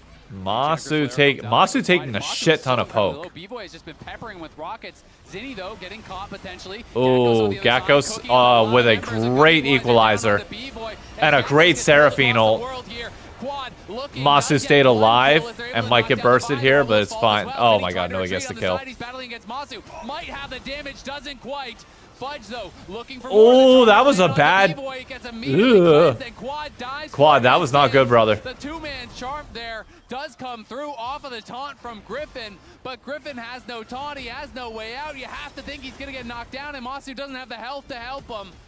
Quad chuck that. Lose the fight at the end of the day, just barely. It's a 3-for-2 for Shopify. They scrap it out, and they want more. Oh, B-Boy no Valk, but he should be fine. Okay. Shopify fighting back a little bit. Fight for FlyQuest. Masu was just so low before it really even broke out. He was down to, what, 30% health from B-Boy as he walks in. Yeah, let's take a look at this again because Watch this quad Ari ult in. Now jumps away, Fudge goes in, gives him the shield. Here, Watch though, this. The ult in, Fine. and the Seraphine ult just barely Look, he's off to the forces it, side. able to bounce Not off doing of his bad head. So for now. the Seraphine ult Gets a doesn't kill get there. value. Even with that, they kill off contracts. You see Masu here on the right Kills side, Zinni. barely living, And now watch. Watch to this. points. Bang. Still kinda has to get Bye-bye. right. Then the re-engage from Quad is just a little bit too much. They still have a very beefy front line there with Fudge, and plenty of burst damage from the Corki just pops him. Yeah. Damn. I feel like had Masu not been so low at the start of the fight, you know, he could have played a lot more aggressively, but because he started the fight at about 30% HP, it was very difficult for him to ever enter, and they just didn't really have the consistent damage to And deal with we're those frontliners. We're back to okay. live, and they're engaging in onto Cryogen. And Shopify wins another fight. Wiped here. It's a double already there for B-Boy. Make it a triple on the Corki. All right. As three Maybe B-Boy can members carry just this. Get deleted. Quad is hanging around here. He's going to go in over the wall. They're looking with the equalizer as well, trying to take out Sales, but he just flashes Low-key, out, that was a pops his good- heel, good go in. survives. They get the Dragon, and maybe they're going to head for Baron too. Yeah, No definitely. way. Get over there, make this comeback real. I mean, they could circle around and look for tower plates as well, B-Boy. The charm landing, and Quad going to have to flash out Yeah, away good from flash. that rocket as B-Boy almost had him. Okay, death timers are really low still. Again, a little overhypey, but Masu and Quad need to relax. maybe they They're handled it too early. getting caught out a little bit. Preemptive handshake. You know what? Maybe it was. Look at the approach. Contracts in here with the Q Good play by and then he Contracts. ults through everybody. Yeah, I just- Masha just got locked up. Burst out. There was 0 auto attacks out of the Ash with a really good engage from Shopify. Just Contracts weird makes the big positioning. initiation. And Ari's not He even follows there. up instantly. And they open up the objective for themselves. Really good engage from them. Meanwhile, afterwards, FlyQuest trying to salvage the play a little bit. Zeus does flash away from the Rumble ultimate here after the engage from Quad. And okay, yeah, some fist bumps on the pumps on the other side here for Shopify coaches. They're not celebrating too early, but they are happy with the result. The meta's getting fleshed out. Here we go. Handshakes versus fist pumps, you know. Next fight is going to be massive. Yeah, Oh my god, dude. Masu, how many times we going to get chunked out in these There. fights early? And that was through the Seraphine Shield as B-Boy is well and truly fed. Now has the Serpent's Fang done to boot, so full item up on where Masu is at this point of the game. And I mean, that engage was just so sick from Contracts. The Q flash, and then the ult through 3 people, so triple knockup. Then Seos has a wave over the top that also knocks up 3 members. So beautifully done there by Shopify, utilizing that playmaking. Now they are not, you know, done with this game Roll. just yet. Not wrong. But they are in a Not way wrong. better position. Oh my god. That is a big one right there. A very big one. Very big one. And I have to say, Serpent's Fang versus this team. Dude, just let is B-Boy carry. the best buy. Just let B-Boy carry. It's fine. Shields are huge. You even have Scrap Shield on the Rumble, not to mention the lane that you're playing against, the Seraphine here. So, very He's gonna good go for it. efficient cheap buy. Fudge gonna go all out onto Gakkos. Gakkos trying to sidestep as much as can. He does it. Sidestep Oh, at there's no way. 1v3. Not able to sidestep there though. And the Stand United comes through. Fudge is incredibly low. Griffin's looking. The Oh, Merciless does connect. The okay, charm well, comes that's in, a but it problem. doesn't matter B-Boy's because there. B-Boy has arrived first. The cavalry comes in from Shopify, and they're the Well- ones again getting a kill. Oh, even with the Shen Shield going down, they try and re-gauge, get him into position. but I was about to say Fudge. I felt like that might have been a little bit overeager, Get but the kill. fair enough. Shopify are rallying here to push us to a game 3, and they're making it look really good. B-Boy is incredibly rich. He isn't even spent Maybe since the break last time we stacks were time. talking about him. Now on top Maybe of the that, gets stress solo caused by tower roll low down here energy for Lee. is exactly Just what the you rest need. of turret That's what plates. we're learning. Solo towers are not what they used to be on the previous season. Someone built Serpents early? Yeah, B-Boy. You know, the end of killing a tower, but still. I mean, granted, he's massively ahead, so. It is very nice indeed. And that is back-to-back games now where B-Boy was kind of the hope for Shopify. He was Giga-fed 6-0 on the Ezreal. Now he's 7-1 on the Corki. He's having a couple of monster games here, and we'll see if they can seal the deal on this one, as it looks like He got very that much seal is. off the back of those fights. He has the Gluttonous Greaves in as Oh, well. Moss so is gonna be stacking that up. The Cryogen, forcing flash. the flash as B-Boy is just taking every fight he can find. B-Boy This is guy like ridiculously strong. very in aggressively contact. positioning At one here, and point it's with working down out 2 very levels, well for Griffin is Shopify now right fully now. Caught up. They are pushing the side lanes. They're in a great spot here. Quad trying to split push and get something back, but Masu and Cryogen have been completely taken out of this game. All right, the split push continues. Bottom side tower does go down, but you know, same thing's gonna be attempted to answer here on the top side. Is he gonna be able to clear it? Is he gonna ult the wave? The rest of the team for Shopify are recon, No, he's not. Zinni does not care. He's gonna try and finish it before Griffin gets here, and even with him on the ward, no problem. Nothing. So they do Okay. answer that tower as well. 50 seconds. Wait, Zinni, you're playing a little aggro here, brother. So nobody blow your flashes anytime soon. Good dodge on the Ash arrow here for Zinni. It's fine. He attracts a lot of attention. Uh-oh. Shopify are going to have an open Bro, route here. Bro, Big Masu. poke damage Oh onto my Masu, god, and 3 the straight, dragon brother. setup was going to be very easy for Shopify. Have we tried not getting hit by a rocket? Even already made the call, hey, you know, it's fine, just keep split pushing, and maybe we just counter jungle top side a little bit instead. It's very dangerous for them to go over to the dragon, so they're going to try and make a top side play instead. Yeah, it looks like they're going to try to look for a dive. And B-Boy, one big one with the man. It reminds me of the ninja quote of like, bro, you're a kicker. Your one job is to kick. Well, and I don't think he's going to get out of this.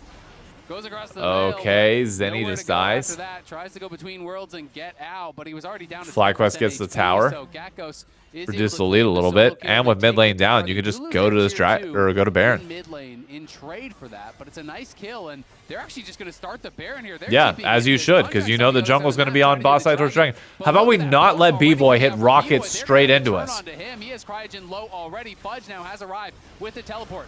Quad is looking for the flank on the side. It's going to be up to Quad. He goes in. He's going to look for the charm. Oh, great charm.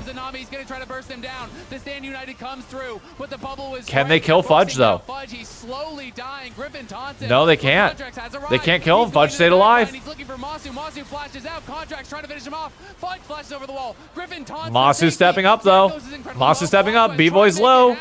The equalizer comes back up. Oh, Fudge stays alive through all of it. Holy shit. Getting a heal down on him as well. And now Zinni is back. He finds Quad. Flashes away there from what he thought was a charm, but the charm I think is still available. Goes Oh, Zinni cleans this up massively. Yep. All right, game 3. Popping off here in the back line. Takes down multiple members. It's just Griffin now. He is running for it, but he's got nowhere to go. All right, we're going game 3, baby. All the kills. That is going to be the Baron as well, eventually going to Shopify. Shopify blow this game wide open. They know they make the We call. are getting the Gnosis jungle. Oh, God, we are. God damn it. Can poke them very heavily, and he valks, and just barely the angle on that charm doesn't tag B-Boy, and it just goes through to hit Seos instead, and Quad chunks so low, he's kind of on the back of the fight now. And then you see, once contracts playing tonight, or should I get some warm-ups in? It depends. If I'm gonna try and play tonight if I can. If this goes like game 3 really long, I still have a YouTube video I have to record after this. But I plan on trying to play. Get warm-ups in just in case if you'd like. Griffin is back up. He almost has the Stand United. Maybe they could look for a long chase here. But the Baron is gone, and Shen just now about to get that Stand United. The Arrow gone. Going to go wide again. Masu unable to find Zinni, who just hops to the side there, easily dodges it.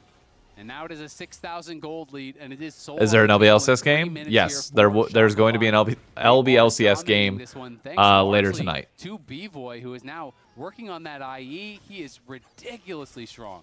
It is time. We revisit your quirky. The good thing is the YouTube video that I need to film for tomorrow, I already got like locked in my head for the script, or like the idea of what I want to say. So it should be very easy to film. Infinity Edge is going to be completed soon, so just know if they lose, it is your fault. But that was a crazy jinx. No extortion necessary. True. We'll see. But I find humor in caster curses, though. You know, so. They're close to closing this one out, and it looks like they should do it. B-Boy is just having a monster game. I want to see the damage done. I mean, I'm going to see if I can actually bring it up, because it has been crazy to see how much damage he is dealing. And I mean, he's got to be high at the top of the tables there. Fudge. Fudge. For him here. They're committing to this Cassante. It's going to take a long time to knock him down. This is a tough. He is hit again by the Encore, but he's still at half health. And now B-Boy is. Can they get B-Boy? I don't think they can. There's no way. No, B-Boy is like running this team fight. Nah, this is over. Game 3. But it is Zinni. looking for Masu. Masu with a great sidestep, pops the barrier, Gone. trying to survive. It's a double kill though for B-Boy. It's a triple kill now for B-Boy. It's a quadra kill now Oh, for Fudge, you B-Boy. dick. But Fudge knocks him away. Fudge, you Just dick. denied his teammate the penta there as he goes all out, pushes quad to the blast cone. I think Fudge there working for the other side, denies the penta to his Corki. It might have been enough. Quad is gonna live another jerk. day. Corki That's is mean. gonna focus on winning the game. Go push mid lane instead. Get your recall off with the Baron. Shopify though feeling very, very good about putting the nail in FlyQuest coffin here for game number 2. This is very exciting to push us, if they can finish and push us to the next game. I mean, the B-Boy here, I got you with the Dragon's up in 54 seconds. Here, There's no way that. I mean, I just don't see how. Holy, that's double the Ash. I didn't know Shadow flash. flash. Yeah. It's fine, we should do infight. I'm okay. Looking. Careful rumble. Angle really good. I'm coming. Yeah, we're winning. Yeah, we can't lose. Ash no flash. Ash 1 HP. Bang. Ari here. I'm dead. Ari no Ash no flash. Penta. No flash, Ari. Penta. No flash, Ari. That's it. Go mid. Push mid, B-Boy. Okay. Those are restrained Sure. teammates. I would have been flaming him. Why did you ult him away from me? Bro, look at that damage. 10K in a team fight? That is crazy. I mean, I even started. I was like, With no Mundo in the game is crazy. That was a cool penta too. That wasn't one of those like last hit auto attack one time pentas. You can't say he's cleaning up. He did 10,000 Masu damage. just keep. I've never seen a guy take more Corki rockets to the face than Masu has this 10K game. in one fight. That is a penta deserved as Quad on a long flank here. The rest of Shopify just trying to zone FlyQuest away. Quad again, gonna look for this hero play here. When can they find it? Oh, good arrow. He does have a cleanse, but he gets Oh short. my God. There's the encore. B-Boy barely surviving. They finish him off now. It's gonna be up to Cryogen. Tagak goes to the rest of the team to try to get Nope, something done. But doesn't they don't matter. have the Everybody else damage. died They before did them. everything to kill off B-Boy, and it cost them so much more. The Corki did fall, but they lose 4. They're about to lose 5 as Griffin gonna get chased game. down and Go to mid. killed. FlyQuest have lost this We're game. going to game Shopify 3, folks. take it. They finally knocked down We're going the to game Corki, but 3. it just does not matter. Zinni and the rest Shopify of the keep team, their the season counter alive. game was more than Okay. good enough, and they're going to be able to walk this one in. Shopify, count it 1 for the Rebellion. Nicely done. Shopify going to be able to tie Sure. us up here 1-1. An incredible Corki game from B-Boy, even falling behind early. 15. Bro, just put B-Boy on a carry on the clock. next Masu game. and Cryogen respawn, but it's not going to matter. They just got to focus the Nexus. They do just that. They finish off the game. Let B-Boy 1-3. carry. That is the name of the game for Shopify right now. Game number 3. I mean, we both thought that FlyQuest had the better side of the draft, but Shopify, they get the kills. Nicely done. B-Boy was a huge Corki analyst. If you don't vote for him for player of the game, Extortion. we're going to extort you. Yeah, it's B-Boy. Under duress, Extortion. Yeah. 15 kills, Emily. Yeah, we kind of already spoiled our player of the game vote. Yeah, we Looks did. like it's going to be unanimous, but I'm actually going to talk about B-Boy in this play, which is The one where he just peppers Masu with rockets over and over again. of Shopify taking over this mid game, right? So we are Needs gonna on be target watching revive chip. B-Boy I agree. because he's I just feel like closed out this I'm mid curious game if we are here going to see and the lost Gnosis ban Masu's come out. health. I know Azale covered this on cast, but I wonder if it's gonna happen because like we're all thinking it. If we're all thinking it, surely into this fight already because Shopify knows it as well. So we're fighting over this. Even though Gaka comes in and he's going to be able to lay down the equalizer here, Masu still can't really get in to do damage, which means B-Boy and then Zinni on this Aurora are going to be doing so much damage. The Aurora ult comes out. Oh, Gakos didn't mean to do gets that. shut down. Let's try and Zinni open up goes Discord. over here and is able to get even more damage onto Masu. And even though he ends up dying, this just clears the way for B-Boy to play. So here's what's gonna have to from happen, that by the way. line with Fudge frontlining. Immediately after like the final interview happens here, I'm gonna next, end Drake like fight not here, the this bell game. goes I mean really after next game. quickly, and then I know I'm gonna end Drake stream. Oh, you're only doing one.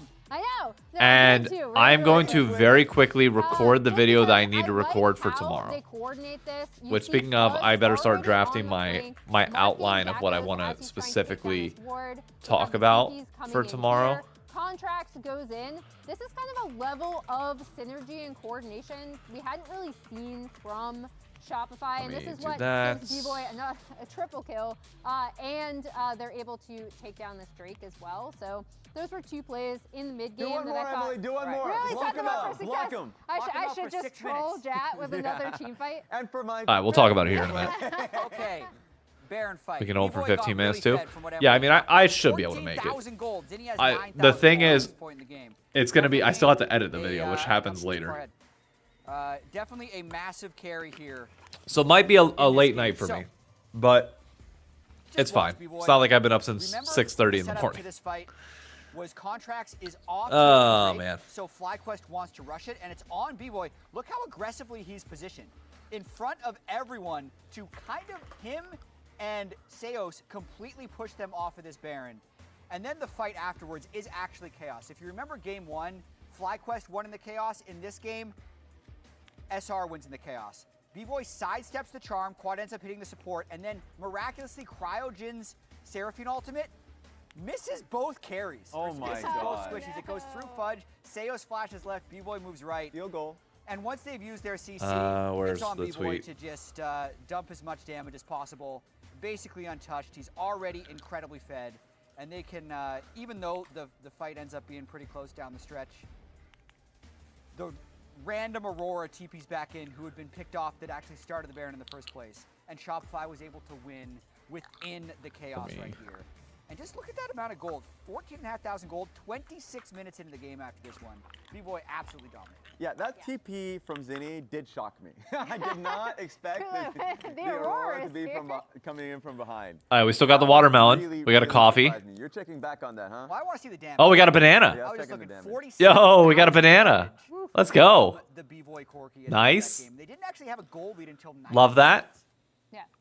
So, Jeez. not bad. And I think a lot of it was like, again, that first fight I pointed out was They went to the Whole Foods? 3 Of for course. 2, right? But the important part was that B-Boy was cleaning up. And I Wait, feel like what the is big this in the problem middle? was no surprise. What is new in the middle here? What are we adding to the table? Yeah. Unanimous. Hold up. Decision.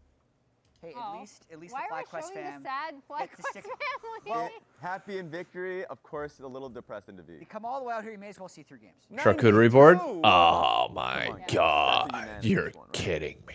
Is this Fudge, is this giving it to Fudge for denying the Penta? Yeah. Taking the Ari to Narnia at the very end. Let's like, go not allowing over the Penta wall, kill. too.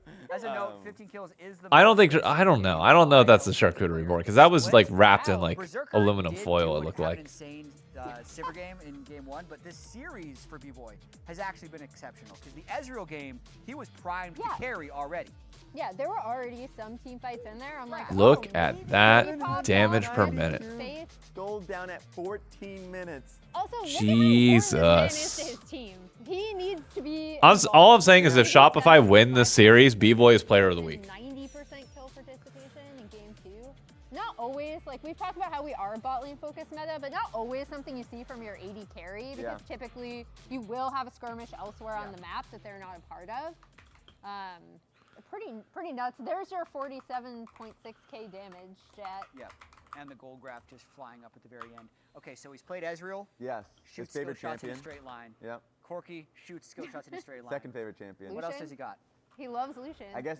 Had B-Boy been the best player of the series? Oh yeah, by a mile. Dude, can move, that's why he yeah. likes it. It's the moving straight line. Exactly. You can find a little angle there. Okay, maybe he goes for that one. One person who might be a little depressed is the Shungle, Griffin. It was looking good. It was looking very really good. Every Yeah. time there was a play happening on side, the Shen ulti comes through and they were I need turning to towards check the standings two real kills we quick got top on- side. That was really nice. Yes. And so like it's crazy to have that lead and for them to not be able to solidify it with a pick that he's been loving recently. But really, it is time for celebration. It's the first Shopify Game 3 Of the season. year. Let's Yep. go. Where's the poppers? Of the year. Yep. Everything they've had Celebrating. is either a sweep in their favor, but more so against them. We'll see if they can pick up the win and have real playoff chances because Sentinels is sitting there at 1-4. So game 3 is up next after the break. Shopify versus FlyQuest. There we go. Would you rather be a 1 seed that squeaks by an 8 seed or a 7?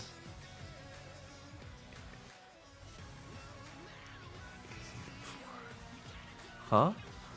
Mixed feelings on B-Boy seems like the same player, but only on...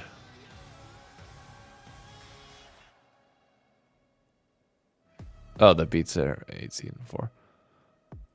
I mean, I'd rather be a 1 seed that beats their 8 and 4, obviously.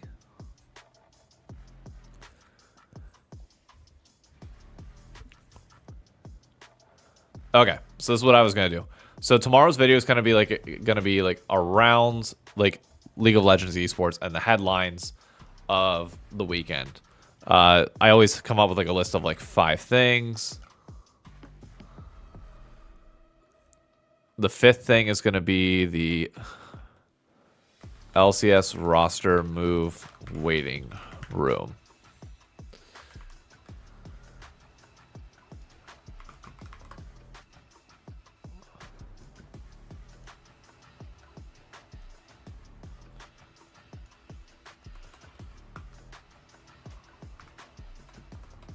I'm going to start with the Faker Aurora. I think that's going to be the right thing to start with. And then we're immediately going to go into esports.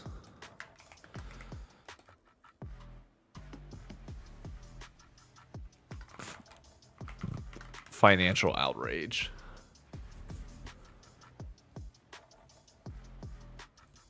I think that's going to be the right thing to do.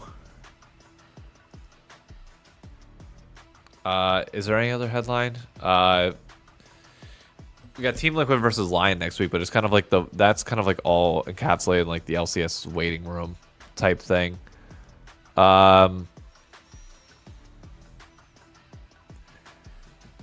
KT collapse.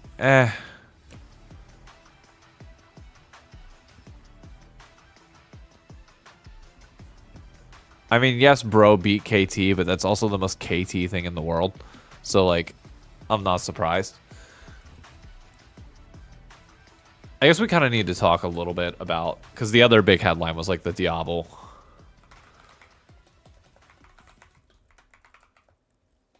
You know, we'll go with...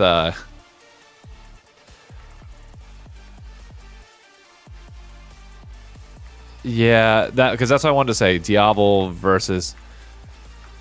Taeyun. Welcome back to the LCS here. Or is it? Game of the week and the first ever.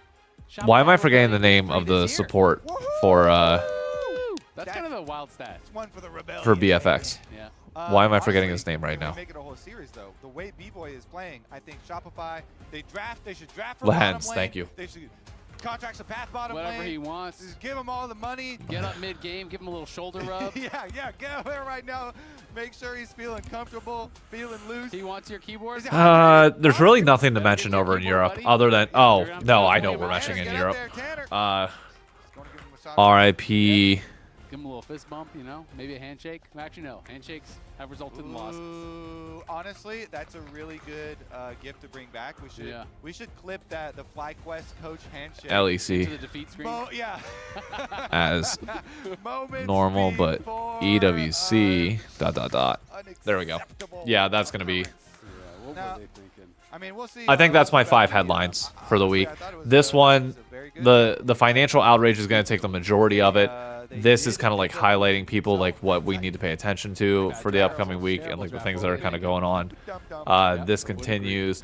Diablo versus yeah, this is a yeah. I mean, it was obviously a great early game. I'm sure that they think that they would be able to win that had they Callan back and, get to kind of redo. Oh yes, thank you. Jesus. Plays, you get so strong. Lehans is who Diablo's playing with now. Amazing series. Even in the loss, he was dominating on the Ezreal. I feel like if he has another good game here, he could be player of the week. I feel like he's really looking strong. Because Kellen's like last 3 ADCs have all looked fantastic under his tutelage. I'm also with you. I just wanted to call that out. That maybe it's not Diablo, maybe it's Kellen. We gotta see because he could go halfsies on it. All right, so we got the script ready. Yeah, and then we'll take that back. We are ready. Honestly though, contracts, also a lot of really good engages for Shopify. So very well capable of taking a series for themselves. Which So I should be able to play our low budget LCS series today. That shouldn't be a problem. That would be well. They first game 3, they won 2-0 against Dig. Oh, right. Yeah, they won 2-0 against Dig, but every other series they lost 0-2, 0-2. Wait, 0-2. yeah, that was the opening blasting too. Yep. But in lock-in they won 0 games, and then they beat Dig, and then they lost 3 series in a row 0-2. So they had never actually gone to a game 3. They've never had a close series. Until now. I love Caitlyn lanes right now. I feel like they're so good. All right, so doesn't have the the Bard pairing, but they're starting out with a very early Caitlyn. You can do any kind of like binding combos. Well, Caitlyn Lux. The Lux or the it doesn't happen a People lot don't really in play pro more. play. Yeah. That binding is slow. That binding is very slow, and the ultimate is just useless. You're too squishy. She's also not very good at laning, so. All right, let me close that out, close all this out, and we're good to go. It is the unfortunate reality. He just said it. I did say it. Well, we said allow B-Voy to carry, and that ain't happening. You need to play in. That is a champion that absolutely can. Oh my God, they're going super lockdown. Super giant one. Yeah. Snowball augments are pretty OP. Morgana. Is that like a Nautilus Kaisa? You can't pick Kaisa into a Caitlyn. That lane is just fucked if that's the case. Was the new strategy for balance. If your champion's trash enough, you just get an augment at the beginning of the game. Sounds dumb, but is this like a misfortune angle? Buffs, Yeah. Plus 5 AD, that's boring. No. You got a random augment Jace. at the beginning of the game. Hell yeah. Better hope like you get a that. prismatic. That could be some free LP. And everybody loves a little random chance. Everybody's a little gambler in them. Especially the opponents. Yeah. When it goes against them, they love that. Love. Okay. MF is lower range than Kaisa, but MF pseudo extends her range by being able to have the Q ricochet. So even though she has lower range, she has the ability to poke out despite that. To get enough value, then sometimes like you can just get such a big lead in side lanes, and really make it difficult for your opponents. Also worth noting, that's the first time this split that Gekwas has lost on carry. Lost on the Rumble. He had been undefeated, so that was the first time for a game 3 for Shopify. Just do Uber poke with Ziggs Jace. I mean, blame teammates. yeah. Yeah, exactly. It's not my son's fault. But there's multiple moms, so then the strategy starts to fall off the rails. Yeah, because, that was Masu's mom wants to blame someone else, but then Gaku's mom maybe wants to blame Masu, and then then it's gonna be chaos up there. It's okay, just listen to your own mom. Yeah. Mom does know best. My mom specifically, not your mom, to be clear. You're like, wait, that's not true. What a bar. Stay true to that. What a bar, Azale. Okay. They don't agree with us. It's a real champion right here, Azale. How does Sion die? Oh, Maybe they heard Sion doesn't die here. Did they put that on the game? Hold on. Hey, that could be FlyQuest so far is on a Let's see timer. if Lux is going to get banned out as well then. Because Bard, as you Shopify's draft is low-key really good here. Pro, but obviously Bard has been fearless out of there. And we'll see what the other pairings are going to be. Of course, you can just play it with whatever. You can play like, Alistar or Nautilus or whatever. But generally speaking, you want to play lane dominant stuff where you can push, you can farm plates, and that's usually where Caitlyn's Yeah, I like stuff that can also, poke with Caitlyn, or stuff that can set up her traps really well. Because you can go for combo kills like that and get some good Caitlyn combos. So, I mean, in the past, you've had stuff even like the Resh if you're really reaching out there. But don't think it's in the best spot right now, so we'll see. Maybe Elise support is more what they're worried about instead of Lux. Caitlyn Elise is very, that is like the, the Elk on special combo there. That is very, very much worth the ban. And Nautilus, to be fair, Nautilus obviously is really annoying playing into Morgana. Because Oh, God. Alistar too? Maybe that's why they were more Morgana than the Lux. And it is going to be Alistar, one of the other combos I mentioned. It's much Maybe you send the Jace mid and pick a Vayne. Like, but you don't necessarily have. Because Quad does play Jace, by the way. Gonna be curious to see what AD carry Masu does go towards. Give him Ziggs and then throw Vayne topside. Fuck it. Like, I don't know. Kill lane, maybe like a Kaisa or something. would be kind of Silas into Alistar sounds terrible. But Smolder is Hey, wait, who called it? Who called it? Smolder is really strong. So the Lunar said a Smolder here though. Are super powerful, and if He you did. want to play alongside the Jace and you're going physical heavy, that could be pretty nice. Yeah, and you're playing into a Scion and an Alistar And a front Zen. line here, and a Zen. So you do need some mobility for yourself as well. Stacks on stacks. And I still feel like you need a it is nice kind too. of You get, bruise. you get You're both low play damage style though. too, once you get your Yeah, rapid fire way. and, some range there. That makes Are you a sense. fan of the kind of new era builds? Though? I- Obviously, there is the standard, like crit Smolder build, but I've been seeing a lot more of like Essence Reaver into Black Cleaver into Shojin, and then just like Endless Hunger or like defensive style builds, and they play it more. I don't know what you go Shopify here, but I feel like anything and is just going to be Deathfire good. Touch, the Black Cleaver is 5 stacks of Deathfire Touch, and then once you get 125, you can start like AoEing onto it. On Kali? people. So Sure. It's kind of a different playstyle, but I do think it's quite strong on the new patch. So I'm going to be interested to see if he does that or if it just. I low-key like Shopify's draft a little bit better than FlyQuest. I'm not going to lie. Yeah. A lot of these items, a little bit of extra HP. Like, yes, now because of Smolder and Hwei, you have the damage to get through Scion and Alistar, but I feel like Caitlyn's just going to kill your entire team before you get the chance to do that. So it's hard to live. If that hits. It depends. I like Shopify's draft here a lot. Reverting to the strategy of blaming your teammate for why is this Kali so Yeah, fed? I was just getting on that early, you know?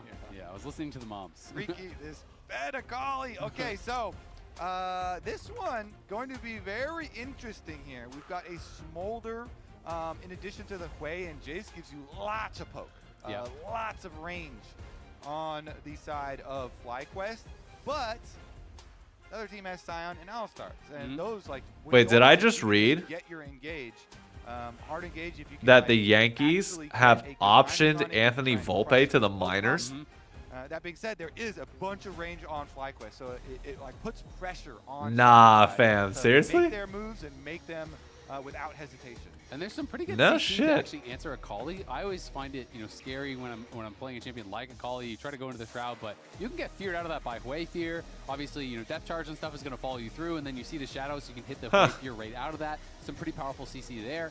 And it is 4 melee champions versus Smolder and Hwei, who have a lot of AoE. That is a lot of damage later on into the game if you're all stacking up for that.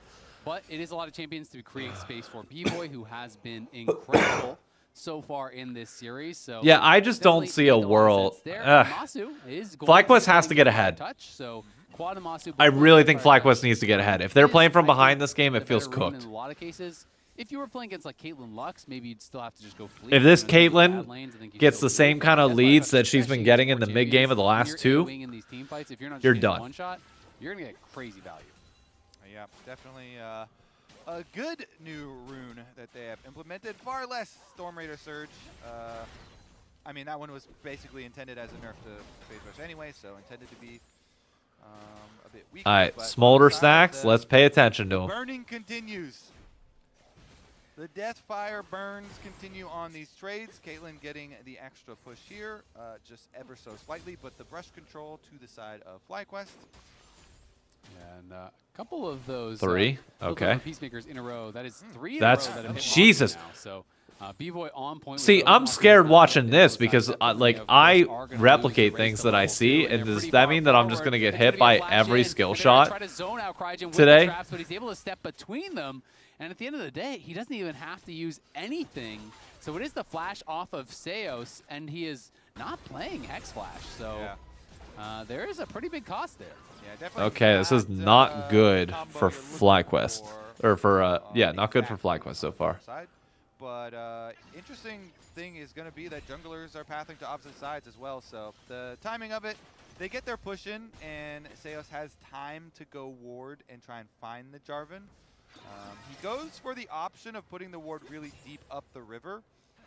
So it's interesting because so many junglers have got to the point where they know and they expect the cutoff of the Fey Lights. Bro. And you're going to try and stay it just up to the top side of it. But then if you put the ward organically further up the river. Quad, you can't be dying here, Expect him brother. to base. Yeah, Good that's fine. Fear from Quad will keep himself safe. Then you can see some of the junglers that are like saying just out. 11 stacks on Smolder so far. Not bad. he opts for the deeper up the river organic wards, and then with his body he also gets full vision. So everything's going to be known for the exact timings here, but it's not too exciting anyway. Just trade of the crab. Seos definitely knows that he's going down. That's fine. One melee, that's about it. For Shopbot here to go down, just out of range. Yep, not bad whatsoever. B-Boy takes the ever so popular. Gakko's taking a bit of a lead topside, to be days. expected. Range versus waves, melee. Base, grab a call, run right back with home guards, and the wave, is not going to crash before you arrive back. So, of course, Masu looks like he's very far ahead, but there's a ton of minions there for B-Boy to farm. As Quad and Zinni have now both TP'd back. And I wonder if Smolder or Nautilus will be able to poke him off of that wave at all. Was able to it doesn't look like it. Before he had to go back to base. Quad have been bullying him pretty effectively. Yeah. Interesting that B-Boy decided to go with the call. Just in case there's okay. Low chance that anything happens, but in case Nautilus was fishing for a hook or something, then he would be around to do it before he goes into his second clear. Meanwhile, top lane going pretty well for Mr. Gatkos in his Jace vs. Sion efforts in the early stages. And Quad has been doing really well into Zinni. I mean, Zinni, of course, you are expected to lose, in these range versus melee matchups early, but Quad, even with the gank that he tanked, does have Zinni down low again, and Zinni has already used his potion, so if he gets hit by another couple spells, he might have to take a poor recall, and this time Cryogen is covering, as they know that Quad is going to be a little bit exposed. There you go. That's fine. Smolder at 22 stacks right now. And as long as it doesn't die, and he can get his reset to buy off before he gets... I'm surprised that Shopify's bot lane hasn't tried there from Gatkos and lets himself to make a play on the Smolder yet. Crack the first play here. Fudge going to take his first recall of the game. Is playing kind of just been sitting there, which I guess they're freezing the wave, you don't but really like see it as much these days. We see a lot more spellbook, or sometimes people just or well, we're trying to. But Comet was all about the E-poke back in the day. People used to do this a lot in these melee matchups versus range for Sion. So a little bit of a throwback, and of course the increased damage on Comet based on the range from which it hits is in this new season, and that's something that can be pretty easily applied with Sion because the E slows and kind of hit confirms the Comet. I thought FlyQuest was about to get their first dragon of the season, Jesus, series. First dragon of the series. As well. Control wards you see all the way down the river on red side, but Contracts is top side. Okay, here we go. Vision. Gatkos' ward has been turned off, and Gatkos is pushed pretty far up. And Fudge has ult too. Yeah, this could be scary. They're going to look here. Sion ultimate coming forward. Gatkos, nice sidestep, and it's going to be able to go to the skies. Okay, I think he gets out. Yeah, he gets out. Here by Contracts and Fudge, but honestly, good play by Gatkos. Honestly, that's fine. They're dodging out on the ultimate, going for the big jump. Meanwhile, Zinni is going to take a decent amount of damage again. But again, non-lethal damage still. Oh, good damage. In some trouble here. Masu pops the barrier to be able to absorb that headshot that was coming in here. And B-Boy may be having to go back to base, so Masu and Raijin off of that play. They have all right, Smolder scaling well early so far. Played as well. Exactly. He's worried about, okay, where is Jarvan right now? They get the alert from the dragon being taken as his recall is going. And he's at what? This is going to be at 40. Oh, that felt like a waste.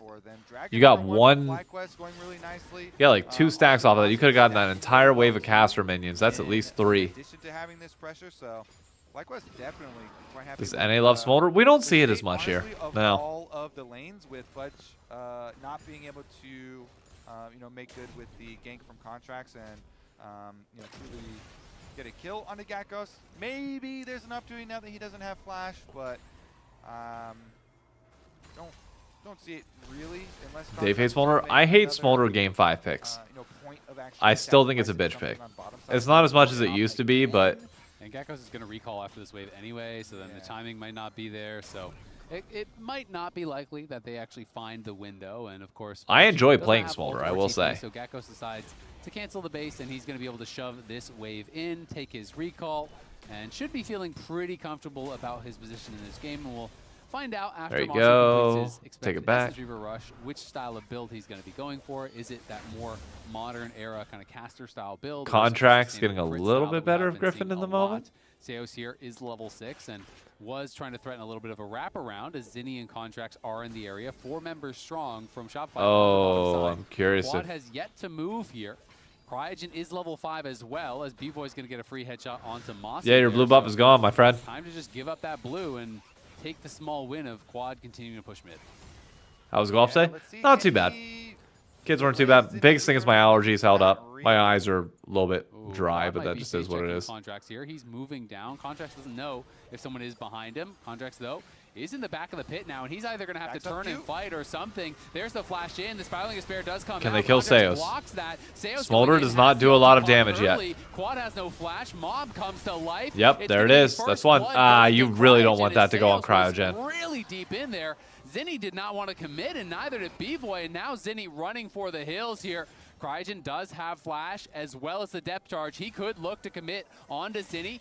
Zinni trying to sidestep, flashes away, and they decide to just back it up as the teleport comes in from Seos. Honestly, that's fine. That from Quad so much. He's paying you back. Masu's at 61 at 855, which is not terrible, not bad. Okay, fine, but I'm pushing the wave in, so Zinni's going to have to go to the tower. The Akali's going to have to get those CS. We have another little fight over the support. Oh my god, he's going to die, isn't he? Here. Remember, Seos has no ult. Griffin is there as well. Flag, drag, little bit of damage from Quad.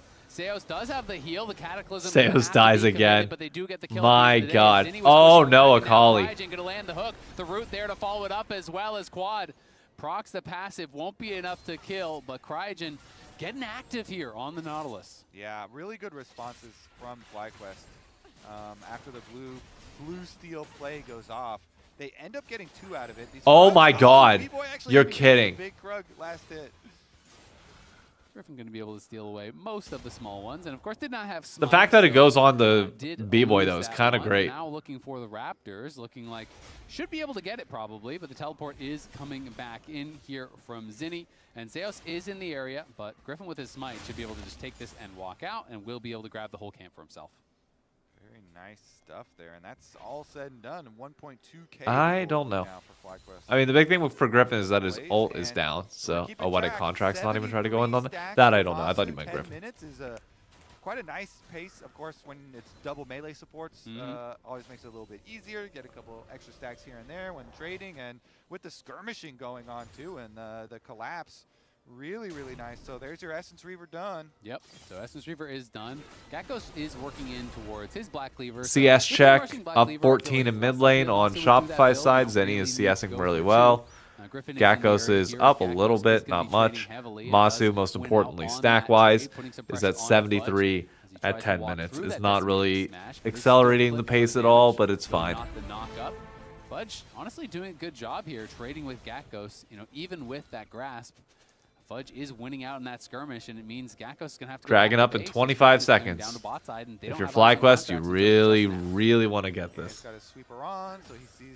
Again, you need to keep this pace up pretty massively if you're Fly, because I think you get outscaled real hard. For him. Remember, Contracts does have his flash still, so he will be able to use it if he needs it. Cryogen, depth charge back. Cryogen's out. Okay. Was in the area, but Zinni had first move, so they decided, you know what, we don't want to actually commit to it. B-Boy's coming first, Zinni's coming first. We would have been outnumbered. All right, so still sitting in Dragon Pit here. They've got the Ocean Dragon pulled with the extra slow. They could collapse for FlyQuest here. Circle around. Masu is pushing bot. They want to get that moving in the right direction. Seos going to pop the ghost. Will be spotted on the side. They could look for Seos. Cryogen going to find him with the hook. Masu and Griffin are hitting him. There's the knockback. Griffin going to get hit into the team, but the Cataclysm comes out. This should be a big fight for Masu's free hitting. Oh my god. Fudge. Oh no. Masu is just stacking and stacking in this one. They're going to be able to get a oh boy, congrats, you got the dragon. Great, you just gave over a 2.5k gold lead. That is just so insane for FlyQuest. Incredible. That's crazy. And all the teleports being used, everybody is here. Look at the wraparound. So Griffin, he makes a good reposition here. I think this is critical because after this, you're going to see the Alistar flank around, and Seo's timing on his initiation. Look at the dragon. They're using all their spells. Good job on FlyQuest to immediately. So now just goes down, but Zeus is already 50% and popped his ult. And he just headbutt Griffin in. He can ult, EQ, and flash all the way out. And Masu just remains untouched during this entire thing. From one side, Quad hitting from the other side. FlyQuest just melt them. It's kind of like you deliver the Jarvan for the Cataclysm. Nothing everybody. without him Well, I having mean, to your use engage was you mistimed. to get in The range to not get there. the Alistar went in at just the wrong time. Yeah, and TP's Seos is having a really bad game. Really bad game and dying before every fight. Masu, his normal stack timings versus, this game, or excuse me, his first game versus second game, so these are standard stack timings, and we can kind of check it and compare. He's at 103 right now at 13 minutes. So in that second game, he did hit 125 at 13:33. He is behind that pace, but he is quite a bit ahead of his first Smolder game's pace. Yeah, and 13-28. Okay. As far as the 5-0 kill counts for their team as well. So Quad. In this situation, He's doing fine. Zenny's a little bit ahead on the Akali CS, whatever. Gakko's up 12 in terms of the which is maybe the CS worst as part. well. I mean, the Smolder's the big one you got to worry about. Smolder now has Essence Reaver, is going to be able to pretty much free fire Qs and Ws and just let it rain. Zenny, just a little bit of chunk damage, but it is a Ruby Crystal pick. Now's the point where he can really take over. Wouldn't surprise me at all. When he does, they feel so disjoint. Yeah. But yeah, the I think it's just mostly on him, if I'm being honest. Because after the last game, it seems like if Contracts is leading it, you're fine. A lot of positive stuff going on in the final game of the series. Okay, Fudge getting beat by a Jace. Actually getting to work here with his Black Cleaver, shredding the armor of Fudge and getting some extra pressure. Plus a jungler that goes through a ward. They saw him. So they know saw. That you're here, Griffin. Griffin doesn't know that they know, but he is a little bit suspicious now. Will back it okay, off. here we go. Zenny. Gonna get jumped on. Has to flash away from the Shuriken. Fine. On the other side. Contracts will push Griffin back. So Zenny in the 1v2 gets the flash off of Quad. Nicely done by him. Yeah, a lot of threat. Must not be more ahead, or Plates making up the... Plates are making up a little bit of the difference, yeah. Still have the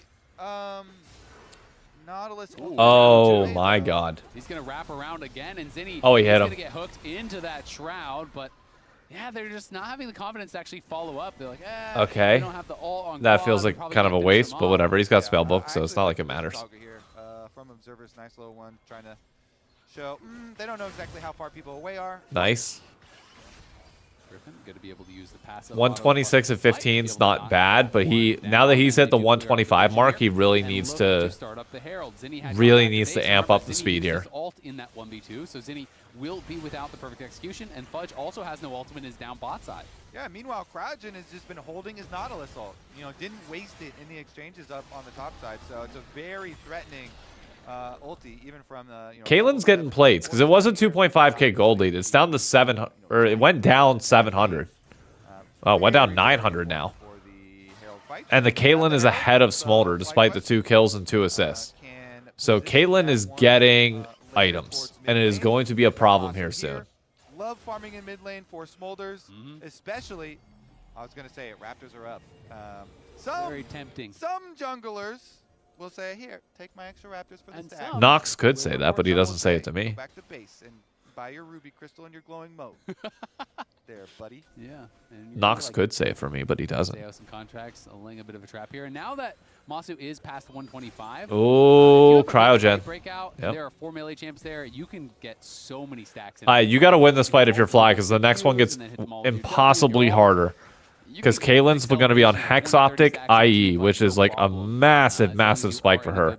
Smolder on one item does more than enough to be able to put out consistent damage via abilities. Really in the area, and would be a tough approach, but Cryogen now there with Masu. They have pushed in. All right, Griffin's there a little bit early. Griffin ulting. Onto B-Boy here. He jumps into the Herald using it for a battle. Okay. He's going to try to chase after B-Boy. B-Boy flashed out of the back of the pit, so the Caitlyn's not going to be involved as well. Gakkos is here on the teleport. This is a really weird fight. Gakkos has a great angle, though. Fudge now going to be able to spot Gakkos. Dragon getting low. It's going to be claimed okay. there. Seos looks for the engage. Seos is just dead. Back up as Seos flashes back in, but the rest Akali's ulted. There's nothing he can do. By the depth charge. Masu not threatened at all. Seos has just and Gakkos is alive. As Gakkos bought some time on the other side. My God. The rest of Shopify just backs off as what a disjointed fight for Shopify. It felt like the whole team was leaving. Yeah, because Contracts charged in and he tried to go for the smite steal. You know, Griffin still got it, but he had to use a lot of his health and the Xin ultimate. So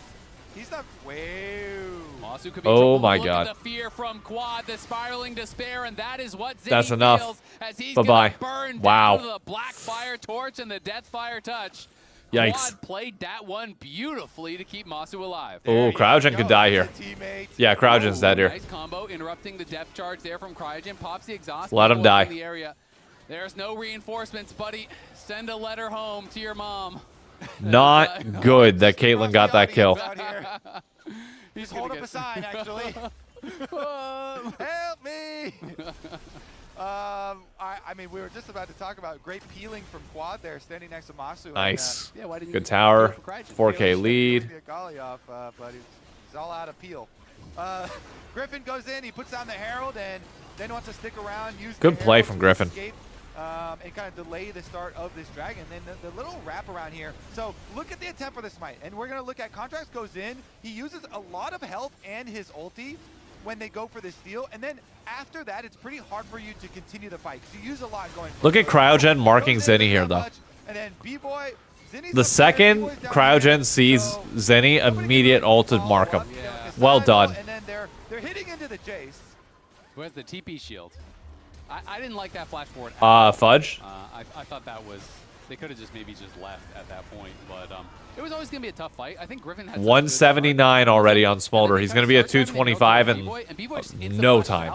As soon as that happened, I feel like you're looking for a 50-50 and then you're leaving because Caitlyn's never going to be a part of it. But exactly. And mid tower, they might be able to get mid tier too, honestly. Or just about, as they have 2 dragons to their name here as well. Seo's going to get hit by the depth charge. Does pop the unbreakable will to buy a little bit of time, but Griffin flag and drags out to safety. 188 now already. More stacks there for Masu, who did in fact go Black Cleaver. So he is playing for that interaction I talked about. Does mean they have double Black Cleaver with both the Jace as well as the Smolder, but it is a really strong interaction. And how many stacks? 193 at 195. He has caught up. Decent fight they have. He's probably gonna hit. Smolder is gonna be a problem. Too good for Shopify, because when the Smolder's accelerated like that, even though you've got a really The biggest thing for Smolder is you do not build rapid fire this game. They're basically, what did Flower say earlier today? They're damage sponges. Mm-hmm.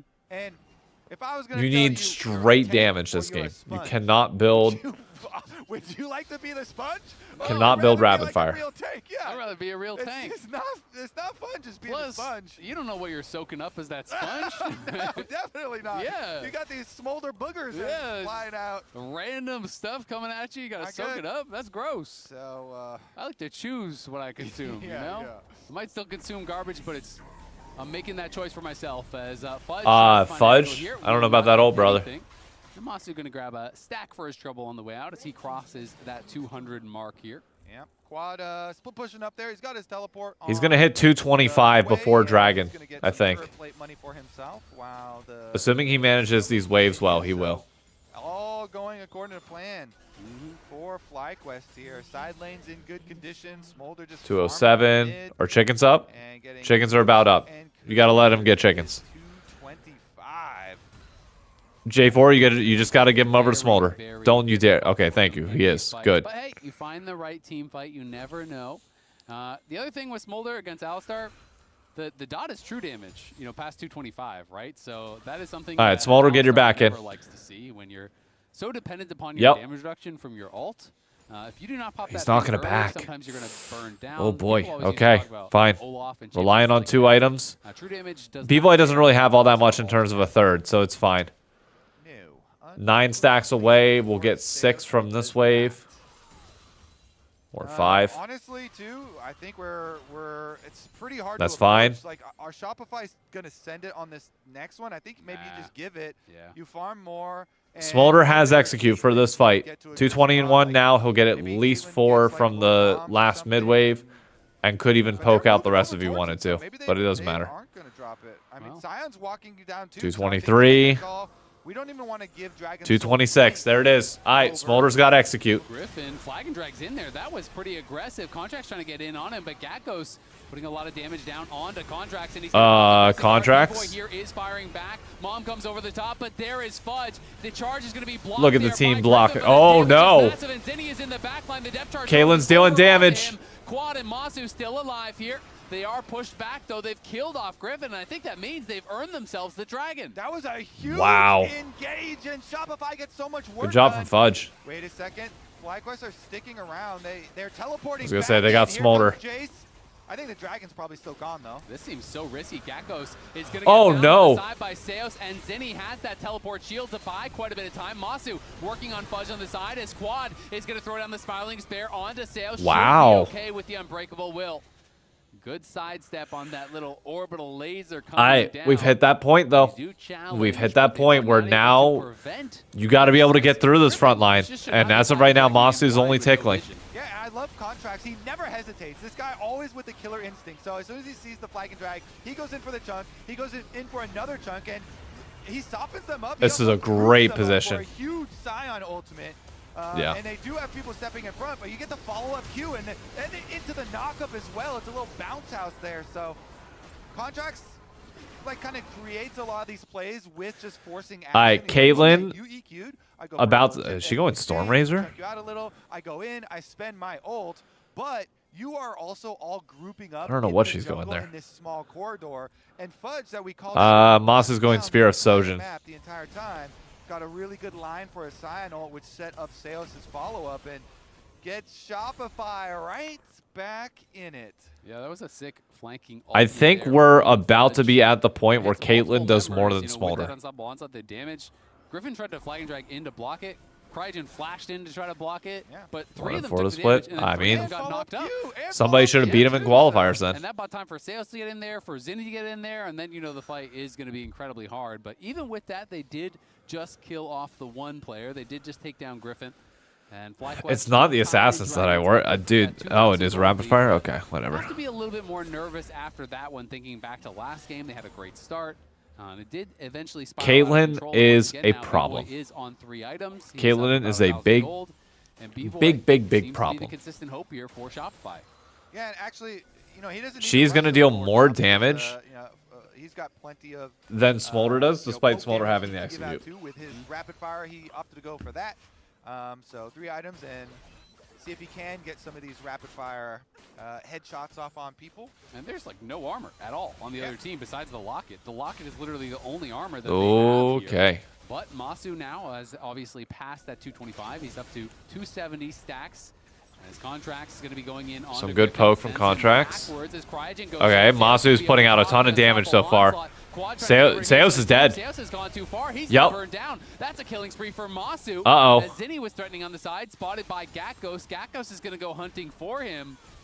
And it just feels like Seos is kind of getting a little bit of an itchy trigger finger. He's jumping in. You don't need to overforce it in that spot. It's 5v4. Go Baron. Maybe because they didn't even get the trap. Force a fight. As Quad walks into a trap. You're kidding. Quad dies here? Oh, no. Great play. Oh, my God. Oh, my God. They chucked that so hard. Flashing forward as Gakkos, and on the side, Griffin is looking for Contracts. What a comedy of errors. Masu is on a rampage. The flag and drag does not connect, but it does not matter. It's a double for Masu as well, as the wheels fall off for Shopify. We all saw that angle from Zinni, but Gakkos saved that so hard. He walked on that trap on purpose. 5-head genius. Quad walks on the trap. Gakkos absolutely bodied that. Shopify, that's going to be the Baird. There, he hits on me. Looks he took a tower shot right there. Just got bounced around there, all flashing out. I'm looking more. I'm looking out in. Watch me as well. Yep. I'm looking Zen. Yeah, this guy's no flash. Hook in two. Nice, we can go Baron. I have TP. Our base guys, they use AD flash there, right? Yeah. Yeah, Revan. Revan and all the Shopify fans not happy with that one. Yeah, I mean, you called it out. It's not forcing. They weren't trying to force the tower. They were trying to force the kill onto Wei. So gets spotted and just auto attack down there by Gakkos, and that Shroud afforded him no safety whatsoever. And now the Shojin is completed for Masu, so he is going for that new era build that I was talking about. And I also like it looks like he's going towards Kanik Rooker as the next. Next dragon's up in 30 seconds. Literally the only way I can die is if I get bot wave push. Well, guess what says no to that? A bunch of HP backed up by a bunch of MR. I think it's really smart. What item is okay? So Smolder got Spear of Shojin now. The damage that you've already built up already, and all of the 300. I would have thought he would have went Bloodthirster next, but I guess not. Contract, Seos, it's going to be up to that kind of front line to find some sort of a play. Oh, nearly landed the hook. That would have been big. At the start. Otherwise, it's hard to imagine a fight in which they can win because the consistent damage is very high on the side of FlyQuest. Yeah, FlyQuest damage is huge. They also have priority over the Dragon. The problem now is, like, even though Sion might be able to get out or get to a fight alongside Alistar in the front line, I feel like you've allowed FlyQuest to be too far ahead in terms of damage, so you're just and you know it's less and less likely when you have to not going to be able to hold the front line. There. You know, it's not just the dream. If it was even state, then maybe. Defense. It's the dream miracle defense. That's when you know it's really desperate. You got Jace hovering or covering top. You got 3 bot. You're in your dream, and even in your dream, you're like, probably can't need a miracle. Yeah. Yeah, B-Boy setting up the trap line. In your dream, you might be able to dunk, but in your dream, you probably still can't dunk on Wemby. You know, it's probably not going to happen. Your mind's like, all right, brother, let's relax. Easy. I am. Caitlyn trap line's down now, too. The math's just not working out here. All right, teleport in here. Actually, the 4-1 split push is going to be sped up a little. With Jace going in mid. They're getting Gakkos here. Fudge is going to get poked down if he's not careful. Fudge is just dead. Fudge taking a ton of damage now. Is pretty tanky. Wow. But not tanky enough. Masu is dominating, knocks him down. They just melt through him. Holy shit. Terrifying. He steps forward and just gets locked up with no flash. Couldn't get into the Cataclysm and just fish in a barrel there for FlyQuest as now they're pushing in on that bottom side. 4 members strong in mid lane with Griffin pushing in the waves. Yeah, this game's over. It's just done. Barely avoids the dredge line there, but they will have to I mean, Seos, brother, I hate to say it, but you cost you cost your team this game, man. Sucks. Happens. We all have games like that, but this one's on you, brother. Gotta feel bad for B-Boy. He played a hell of a series. B-Boy looks so goddamn good this entire series, and you put him on Caitlyn as well, that he should be able to carry as long as you don't do anything too dumb. Griffin doesn't have his flag and drag. Oh wait, Griffin's dead. Now going to be able to flag and drag. The locket comes in. The crescent guard is popped, and Contracts knocks down Griffin. Okay. Who was trying to do the red and flag over to the Krugs at the same time, and that's both his deaths have been a bit of a greedy use on that flag and drag. It feels like. And I like this from Contracts from Shopify. Obviously, they're so far down. They're like, we got to make something happen, please. And the Jace has no teleport, and the Jace is topside. So I'm chasing. Like, they are not stealing my stuff. I'm pretty sure that Quad was showing in mid lane as well. So he's, doing the math. Okay. That much damage that can come out of the Fog of War here. So good chase from him. They punish Griffin. Wait, what item is B-Boy building fourth? Why is it not LDR? Or well, I guess it could be. That still is part of LDR. We haven't closed the gap to just one, and the Kanik Rooker is completed. So it's going to be a super miracle engage to be able to take down Masu for sure. He is very tanky at this point. Grabs a Vamp Scepter on top. Dragon's not up for 2 minutes. Baron's up in a minute 35. 350 stacks. So. Is going to be very difficult to take down. Smolder's a problem. Really pumping out the damage at this point of the game. I feel like there's a game where, okay, a lot of them are contributors to damage. See, everyone is like, oh, I can do a pretty close share. You see Quad, Masu, and Gakkos as well. Where's Zinni's share? Yeah, Zinni's 6.9. That a Kali last pick? Not good. 6.9K down there. He's in it for the memes. That's about it. He's got to be careful. If Cryogen gets a good depth charge, he could pass him. That's scary stuff. FlyQuest. Dude, if your support ends over you in damage at the end of the game, there's got to be like. I mean, they could just. Dude, I don't know what you do here if you're Shopify. You just got to wait for a pick, I guess. There's got to be like play it slow. Let Caitlyn scale. Yep, Caitlyn's got LDR now. 100% crit on Caitlyn. Masu stepping forward here, not scared of Contracts whatsoever. Oh my god. Gakkos and Masu poking down Contracts pretty heavily there. Gakkos now up to level 19. As that is Ignite, does get poked off though, so We'll see if they can find an engage. Griffin B-Boy kind of in a weird spot, but B-Boy's in actually a good spot to fight this if they can get back out. That's an early ult from Masu. A lot of damage there to Seos. He is down about 20%, so one Smolder Q would take him out. Zinni has to bail out on the flank as they are heading over. I think FlyQuest is just going to get Baron for free here, probably. Being spammed out. That Baron's up in 5, and they want to try to take it on spawn. I mean, see a lot you gotta of go. things from Shopify towards mid-wave. They're getting mid-prio, and they have a Scion angle. Quad will be pretty split. I mean, he's going mid, so maybe they can try to contest, but it looks like they don't think they have a chance, so they're just going to give it. Too hard. Do they think they can get Dragon out of this? The darkness. The pings were like, maybe we can get an objective. Are they setting up a death bush? But they couldn't even get that. No. Oh, no. Oh, no.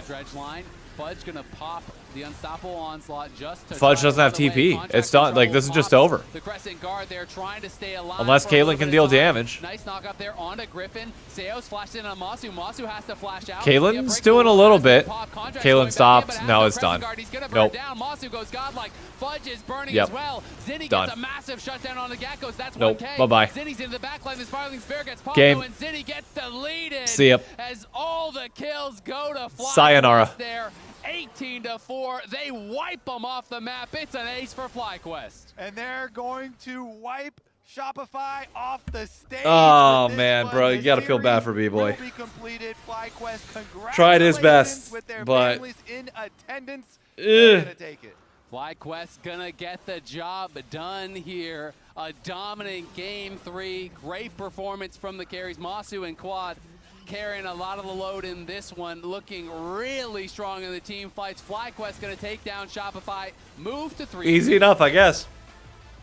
Easy enough. FlyQuest. See? All right. This is the snack difference. Goes later in the series. FlyQuest look chill and tame. Bottom teams feeling very comfortable about playoffs for themselves. Yeah. And this is a very young team that are looking towards some pretty quick success. Yeah, I mean, this is now week 5 done. So there's only 2 more weeks left, and they are 2 games ahead of both Shopify as well as DSG, and they are 3 games ahead of Dignitas. Only 2 teams missed playoffs, so FlyQuest in a really good spot. Yeah, FlyQuest is looking real good right now in terms of playoff race. Shopify looking a little rough. Bit more, and Shopify on the other side going to be very disappointed to have dropped this series that now puts them to 1-4, tied 1-4. And they are, right on that knife. Now, when's the Shopify Disguise series? Is that next week? We are.